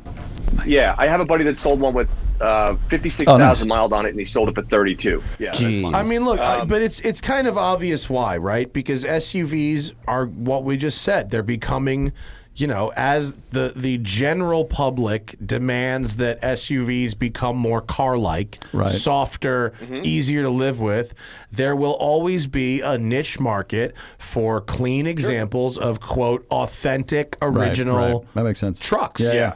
Like the real thing. And Yeah, the I gotta be Wagoneer honest, led like, the way on this by Right. a decade, Yeah. by the way. Yeah. It What's did. up? Yeah. But like this has 4-wheel anti-lock brakes. It's got an airbag. Like it actually drives. It drives normal. Like it just drives like a normal truck. Yeah, but body But it on doesn't frame have is a thing that 27 doesn't even exist anymore. No, exactly. And off-road, I got to admit, off-road, the thing's a fucking beast. Like it's really good. I mean, Well, because it has like jump it, 16-inch wheels. Yeah, it's 15-inch wheels. Oh, there's 15s? Yes. Look at all that sidewall. It looks so 15-inch wheels, good. Yeah. So much good. sidewall. Yeah, but it's a good old lump of a truck. And if that's what you like, and I happen to, then you're a happy person. If you don't like it and you want all the bells and whistles, go buy something new. Well, it's of the time period, though, where most of the time you can pretty much just put the key in it and turn it. You're going to have air conditioning that works. Right. You're going to have, you can count on it as a vehicle. Yeah, it's dependable as Yeah. fuck. My Ford Explorer Sport was great. like that. Like that thing was unbreakable. Yeah. So Well, good. The best part was like I had one of the moldings on the window that cracked, and I literally went to pick and pull, and I found a '95 F-150, and I was like, oh, I'll just pillage all these moldings, and it cost me $18, Boom. and like maybe a half hour of my time. There you So go. like you could still get every single part for these things. So like why not? Yeah. Right? Makes Keep 'em on sense. the road, keep them going. It's fine. That's awesome. What are you doing over at Hemmings? You want to talk about anything we're working on right now before we wrap this up? Yeah, sure. Yeah, man. We've got our auction, which is actually killing it. We've got a sell-through rate that's 86%, which is kind of unheard of. Getting ready to do a whole bunch of video for 2021, have a bunch of new shows going on. We have one show, and I'll throw this out there.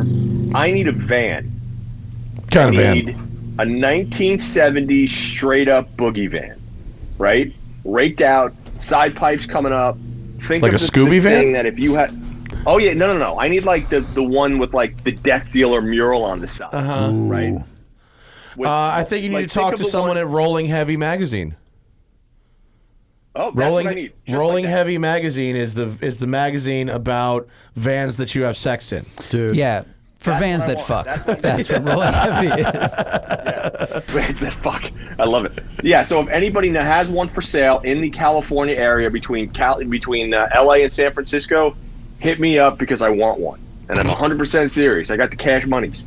So I got the cash money. Look at this. One of the first things I did when one of my dad's friends took me to a van show in England. I think it was at Earl's Court, and it was like 1982, so it was that era of vans. And Yep, we'd never perfect. seen fucking anything like that in England. You know what I'm saying? Like dragons painted on the side of shit, and like, fuck, dude. I have an amazing book somewhere. I'll see if I can find it. If I can, I'll send it to you, Musto. Of like, and it was made in like 1982, and it's all the hot shit vans. There was one of them that had like two wheels on the back, and then it was like a 6-wheeler.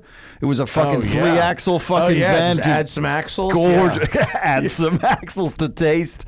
Dude, it was with a fisheye fucking rear. The rear window is like a fisheye. spoilers and fog lights. Incredible. Yeah, man. Incredible. I've got a neat project that we're doing, and I need the right van. So if you have it and you want to sell it, hit me up. Let me know All right. because I want it. I think it's amazing that they've greenlit a show called Fuck Van. I think that's fucking. That's really forward thinking of the people at Hemmings. I'll give them that. That's very good. You really have changed the culture of that place, Musto. Yeah. I think if I don't get fired at the end of this podcast, we'll see. But Hey, great. This week on Fuck Van, I got a 72 Econoliner with 3 fucking wheels on either side. It's 6 axles. That show would kill. I mean, honestly, it would really. Because you'd show the van. Yeah. And then you'd fuck in And then the you'd van. fuck in the van, but you wouldn't And you show go- the fucking. But you'd You show just the come back, rocking. right? Yeah, No, then you you'd just have to come show back the and review rocking. it. You'd review the That water would be so bed. funny if you're like, well, we were over here in this position. There wasn't as much headroom as I'd like. You know what? Doggy in squeaks this and thing rattles. is killer. Right. I'll tell you what, you can get a good height on this, Yeah. babe. It's really good. Yeah. Water bed Dodge is a could really terrible learn idea. something about shag carpeting on the wheel well covers, I think, here. Now, if these port windows are real, you can get someone's head in there for a little more room, and they can look Roadhead, a outside. D-. I got to be honest with you. All right. The engine in the center Maybe console. soften the rear springs. There goes that show. Just torpedoed Mike's job. Yeah, what else you want us to kill for you, Musto? It's easy. So fuck Vans out. What's next? Next week on Poon Bikes, Next we got week on Fuck Truck. It's Hey Musto, could you just stop adding fuck to the first part of any vehicle that's world's on the widest beds.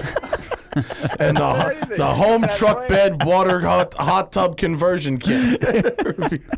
I can imagine filming the promos. All right, Mike. On Mike, say, coming up on this episode, this week on Fuck Truck, today on Fuck Truck, coming right up on Fuck Truck. We turn an F-150 into a rolling hot tub, and then fucking it. Yeah, say it 10 ways for 10 different regions where it's different, right? Yeah. Well, Matt, what was the show that you wanted to do years ago with the strippers? Do you remember that? Oh, it was very simple. It was just called Strip Club Nightmares, and you. Yes, that was it. That's what it was. We would That's right. find the worst strip clubs, and we would find strip club experts. We found the worst one. It was based on us that actually was finding the worst inspiration one. for it was. I don't remember the name of it, but it was in South Bend, Indiana, and it was actually the worst I had ever been to. That's tough. During one lap, it was awful. Musto got me a lap dance from a girl that had a Dale Earnhardt Jr. tattoo. Not even fucking senior. Junior, the full face. Have you Junior? It was when Junior had the mustache. Nah, too. man. So this is, in all honesty, the thing that bests that is the lap dance from the stripper with the bullet hole scar. Oh yeah. That is when you know that you have bottomed out. Yeah, dude, I got a lap dance from a stripper, and I noticed that she had like a scar, and I was like, "What's that?" And she was like, "That's a bullet hole." And I was like, "Oh, okay, cool, great." Does the Torch Lounge sound right? Mike? I thought it was Peach's something Show Bar. Wasn't it something Peach's fire-related? Show Bar. I feel like it was something fire-related. It was 100% made of was- unpainted cinder blocks, and there was a dent. That's it, 100%. Oh my God. That's it. And there was a dent in the. That's it. There's a dent in the front door that was that's made it. by somebody's head. This looks. Oh wow! I misheard. Yeah, What there's is next blood. to it? Is that SL Premier? What is that? What I is don't know. Saint Premier. That That's a can't be church. Saint Premier. It's, that's not- you Is I it don't know. really? I You don't can know. go and Blood on the confess door, your Matt. Do you sins. remember that? Yeah, maybe Blood on you're the right. I was door. wrong about the cinder blocks. It's definitely shingle, but it's a shithole. This building looks like a hot dog stand from the 50s, and they just boarded up all the windows where they sold hot dogs, and Yeah. they just must have put poles in there. Wow. Like, because it's Yeah. like That wooden was red it. shingles. Yeah, it it's was a yellow Grimes. building. So bad. It was very Grimes. bad. I do not recommend. You can also get shingles there. Ugh. Wow, what was it You called? get a lot there. The Torch You Lounge. get a The lot. Torch What do the Lounge. Google reviews say? 4.5 Your stars. Google reviews. Yeah, they. It's actually said, are they hiring? I really enjoy the salad and the French dressing they serve. Girls Yep, are that's a cool. good- I guess I that's a just good- like. That's the best. Euphemism for something. Good. Girls review. are cool. I Yeah. guess I just like the salad. It's actually the end of that review.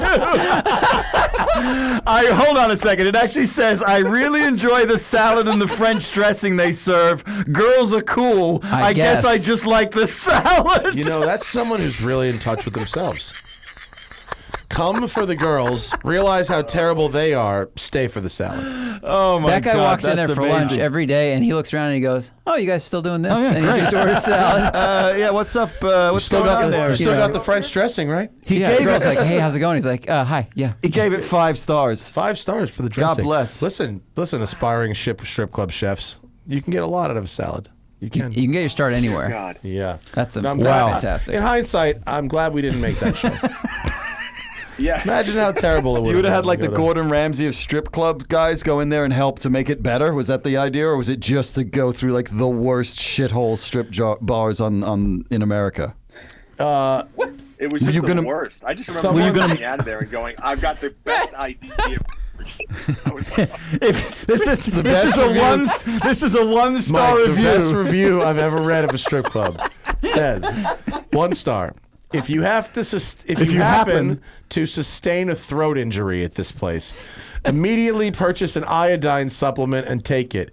You have thyroid nodules because your thyroid gland has been damaged.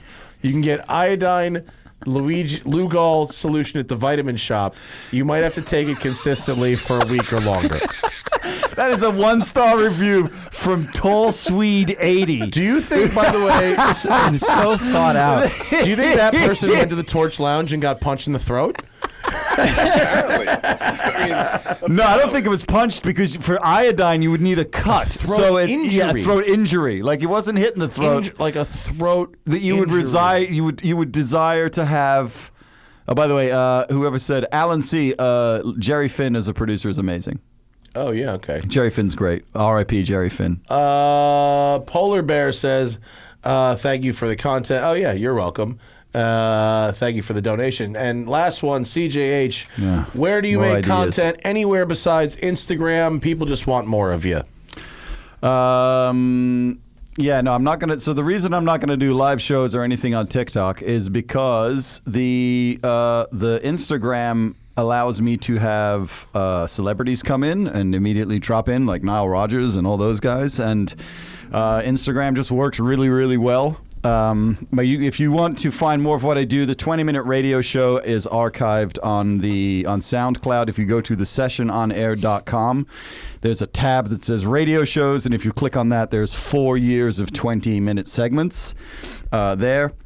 And if you hit me up on Instagram Messenger, I'll send you the link to the Dropbox archive as well. But really, the best version of the show, to be honest with you, is what I'm doing on Instagram. It's my favorite version of it. It's exactly what I always wanted to do as far as is concerned, and I'm really proud of it. I think it's the sort of, except for it not being in stereo, it is the perfect version of the show. Dude, you just put Sister Christian on the website? Oh, dude. I'm super excited to listen to Sister It's Christian on the way unbelievable. That home. vocal. I got this Jag F-Type with the fucking Yeah, yeah. Meridian Boom. 900 watt. I'm There you ready to go. do it. There you go. Musto is at Hemmings doing it. At Hemmings, yeah. If you got a Yep. fuck van, Look for Fuck Truck, the new wants- show this season. It's gonna be fucking awesome. he wants to do it in the Killing me. fucking Actually- van. So, Matt, can I throw out a plug for the podcast that you were just on for us? Yes, go. So go back and look at the Hemmings Hot Rod Barbecue podcast, of which Farrow was just on, talking about everything about the building that he's actually sitting in. about Yeah, I think we were. collecting cars. I think we were supposed to talk about cars, and we ended up doing an hour on construction, which happens like Yeah, a yeah. lot It was actually. great. Especially when you know a lot about construction now that you didn't think Just you'd ever enough find to get out. myself into expensive trouble.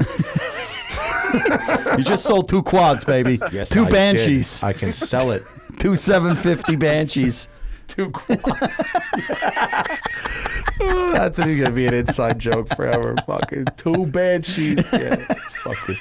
That's With hilarious. helmets. It was a fucking unbelievable deal. Yeah, Hemmings Hot Rod Right. Barbecue. I'll do it again. Who else you have on there? Tim Kaniskis. Yeah, I know that. I know that. Oh, and then Alana, one of our favorites peoples. Alana Shear. She needs to come back on the show. And yeah, the auctions are doing well. Auctions are doing great. Classifieds are doing great. And we've got the whole media channel with new shows coming out 2021. So, yeah, we got a bunch going on. Sweet. All You got good like, stuff. don't you have, what are you saying? You got like 8 shows or some crazy amount? We've got 6 shows in 2021, yeah. Yeah, it's fucking bananas. Whoa, that's a lot of. That's a lot of. That Sunbeam That's Thunder scary. Snake. A Sunbeam Tiger with a fucking 427. Whoa. That's amazing. Wow, Yeah, look at the dude, windshields on that. Like Batmobile windshields, like the dual cal. Oh, somebody spent money on this thing. That's got to be nuts. Current bid We get some, $50K. believe it or not, It's gotta be a it's good interesting. time. Like BAT gets some super high end stuff. We get some really eclectic, custom made stuff that's like that I've never Ooh. seen anywhere. But the money that's being paid is insane. Dude, look I at the know. TR6, man. I would love Especially that the TR6. auction sites. I'll tell you what, dude. People, it's the same. Like Amazon is successful because people are fucking lazy, right? You don't want to type Right. in your credit Right. card information on the mom and pop shops, Yep. right? So car shopping got very concentrated on Bring a Trailer, and I love Randy. look at that and interior. I like the Sure. people at Bring a Trailer, but like, I was just looking, because I was being lazy. I wanted to buy a certain type of car, and I set up alerts on Bring a Trailer. And when I saw one that I liked, I went in and I almost paid way too fucking true. much money.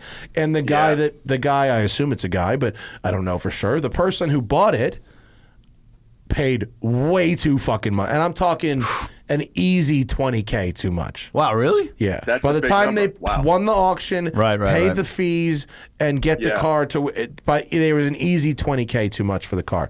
And so I think more places to buy cars is good. What kind of investment would this be? How much of an idiot would I be to buy a rare French blue TR6? I don't know. You're never getting parts for that thing. I bet you there's one guy who's fucking 90 years old in LA who can work on that car. Yeah. And you got to get him to train his son before he fucking dies. Yeah. Otherwise, And you gotta convince his son to follow his father's footsteps. See, his son wants nothing to do with the family business. Yeah, maybe it's like Giro, where the son is like 60 and like just changing oil. Like, Dad, can I change a starter motor now? No, oil. Not ready. Yeah. You got to earn it 17 You ever years. see Giro Dreams of Sushi? Dreams of Sushi. Oh, yeah, of course. Yeah. He's like 80 and his Right. son's like 58 washing rice going, Dad, can I make sushi now? He's like, you're not ready. You're not ready. Yeah. Fucking shitbag. Washing Giro. dishes for... Speak up again. I'll send you back to lug nuts. Christian, don't buy that. It's not a good car. You shouldn't buy that. No. It's a good looking car. It's such a Buy beautiful a looking Porsche. car, though. Yeah, you should just buy a 911. They're always good. Yeah. Yeah. We're gonna That's the next one on my roster is the 911. Is it? Have you ever owned the 911, Yeah. Mike? When did you own? You owned the 928, but not no I had a 911. 944. Yeah, 944, the 928. But I'm looking for a 996 turbo now. Okay, that's very you. That's the next one. Yeah, I could see that. You look for the value, and there's value there. That makes sense. Yeah, Definitely. it's a good car. All right. Reliable. Yeah, they work. They work properly. Plenty of people that work. I mean, you're up there, fucking Sharkies up there. They can make them things go fast as fuck. What's the restored, modified... Let's not just browse Hemmings what's the classifieds Toyota on the going show. for there? What's the FJ40? You do I'm trying not. to You want find- to talk about fucking pieces of shit? Trying to find $500 bucks. No, you're bidding against John Ward for that car. That bidding war, any bidding war this on an is- FJ is you versus John Ward. Is it really? This will be Yeah, expensive. he needs them things. He turns them into Right, $300,000 yeah, he does. But fucking this, trucks. This also already looks Oh, this restored. one's Yeah, too nice. look at This is that. a really nice one. Okay, This will be Hey, a Matt, lot of what money is- and then a lot of money. What does Jonathan's car start at? Like, if you went in and you said, "Listen, I want a base," is there such thing as a base build there? Yeah. You know like what I mean? they have like pretty much off the rack builds, like of an FJ. okay. You can get a 2-door off the rack FJ build is like $200,000. Jesus. I mean, it is. That's amazing. It takes them a long time to make them. No, I mean, I'm you not know? saying that's... Yeah. Oh, it's just incredible. It like, takes that's, them, and there's nothing that's like truly off the rack because you got to deal with the donor car too, so they have their own sets of Right. needs. right. They're fucking amazing though. I've driven them. There's nothing like them. Really? It's a totally. His cars provide a totally unique driving experience that Really? feels simple and straightforward, but very precise, well engineered, well thought out, and like much better than anything like a factory would have come up with. Yeah. Yeah, they're unique vehicles. If you have the money, they are worth it, I think. And the resale's very high on them. I'm sure. You could sell one of those for what you paid for it Right, at any time. right. Yeah. Yeah. Mike, thanks for your time, dude. I'm sorry we kept you waiting, man. My bad. No worries, man. Thanks for Our having bad. me again. I always appreciate coming on, man. Yeah, always good dude. to see you, Zach, Christian. Always a pleasure. We will do it in person next time you can get down here. Yeah, it'll be lovely Bronco. to see you, too. Absolutely. Can't wait. We're doing Fridays at noon Pacific. Christian James Hand's session on air from the Smoking Tire Studios. Yep. We don't know what songs we're doing next week, except one of them Chumbawamba. will be Tub Thumper. Yes. 110%. Yeah. There's no doubt about that. Which is fine. We will do Tub Thumper. And you will. So that's every Friday at noon, and it's only live. Yep. So you go to the Session on Air Instagram page. There's only like 2 images on that page. It almost looks like it's a fake account. There's It's generally not. only one, which Oh, is there's usually one. and that's Jonas, the director of my TV show, and then the only other tile that gets put up is if I'm announcing the bands that I'll be playing that day. Right. So So you do Monday, Tuesday, Wednesday, Thursday at my place, and 11 then a.m. Friday here at noon. And then Wednesday nights at 7 p.m. Pacific time, I also do it. And then occasionally, that's the reason to follow it, is that occasionally I will just be like bored shitless and I'll go on at 7 o'clock on a Monday just for shits and grins. So yeah. And look for Fuck Truck next year at Hemmings. We're going to be getting that show greenlit. It's going to be This fucking season amazing. on Fuck This- Truck. yeah, baby. The waterbed's tough to get purchase on, but I tell you what, once you get up and running, woof, it's all good. It's all good. How much wood can she haul? How How much wood can a fuck truck? No. If I had hit this one less time, I would have been able to come up with something. It's a long rhyme. It's always the one. Yeah. To turn one whole rhyme into another rhyme about fucking in trucks. How much wood could a fuck truck truck? If a wood truck or a fuck truck could fuck wood? Yeah, I mean, I'm not really sure. Yeah, how that would work. I didn't really think it through. I just dove in. Yeah. Pretty much that is your life in a saying. Pretty much though. All I said was I wanted a van, and it went right off the rails. On the new season What a of van! Fuck You want to Truck. fuck another season of Fuck Truck? Is Yes. what you're looking at, Yes. kid. Let's get that done. The name sells it. It really does, you know. I mean, but the thing is, we take the U out of it, so it's FCKTRCK. Oh yeah, Fuck Truck. You know what I'm saying? Then, because then it could be an app also. If There you you go, remove the fuck. vowels, Right. then you're because then you're a tech startup. Yeah. Hashtag. You can hashtag and at Fuck Truck. Oh, at. You know what you're not going to get though. I don't think you're going to make that license plate fly. No, you're not I don't going to be able to think get the that. DMV's gonna buy it. No. All right, Mike. Say hi to Aish. Absolutely. Same to Hannah. I guys miss all of you. Hopefully, I'll see you all in person real soon. For Stay sure, safe. man. For sure. Be good. That's our show, guys. That was a fun way to spend a Friday. Yes. Christian, Thank you. thank you for coming down twice. today. Pleasure, my Down, friends. back, Down, now, back and now again. back Yeah, again. yeah. In the thick of Friday It's going to be traffic. great. I'm going to sorry. get home Saturday at 4. Dude, you might be getting on the Vespa life if you got to be coming down here every week. You know what I'm saying? Yeah, I'm I know. feeling it. I know. All right, that's All our right. show. We'll see you bitches later. Thanks, everybody. Bye, everybody. Good night. Peace. Have a good Bye, guys. weekend.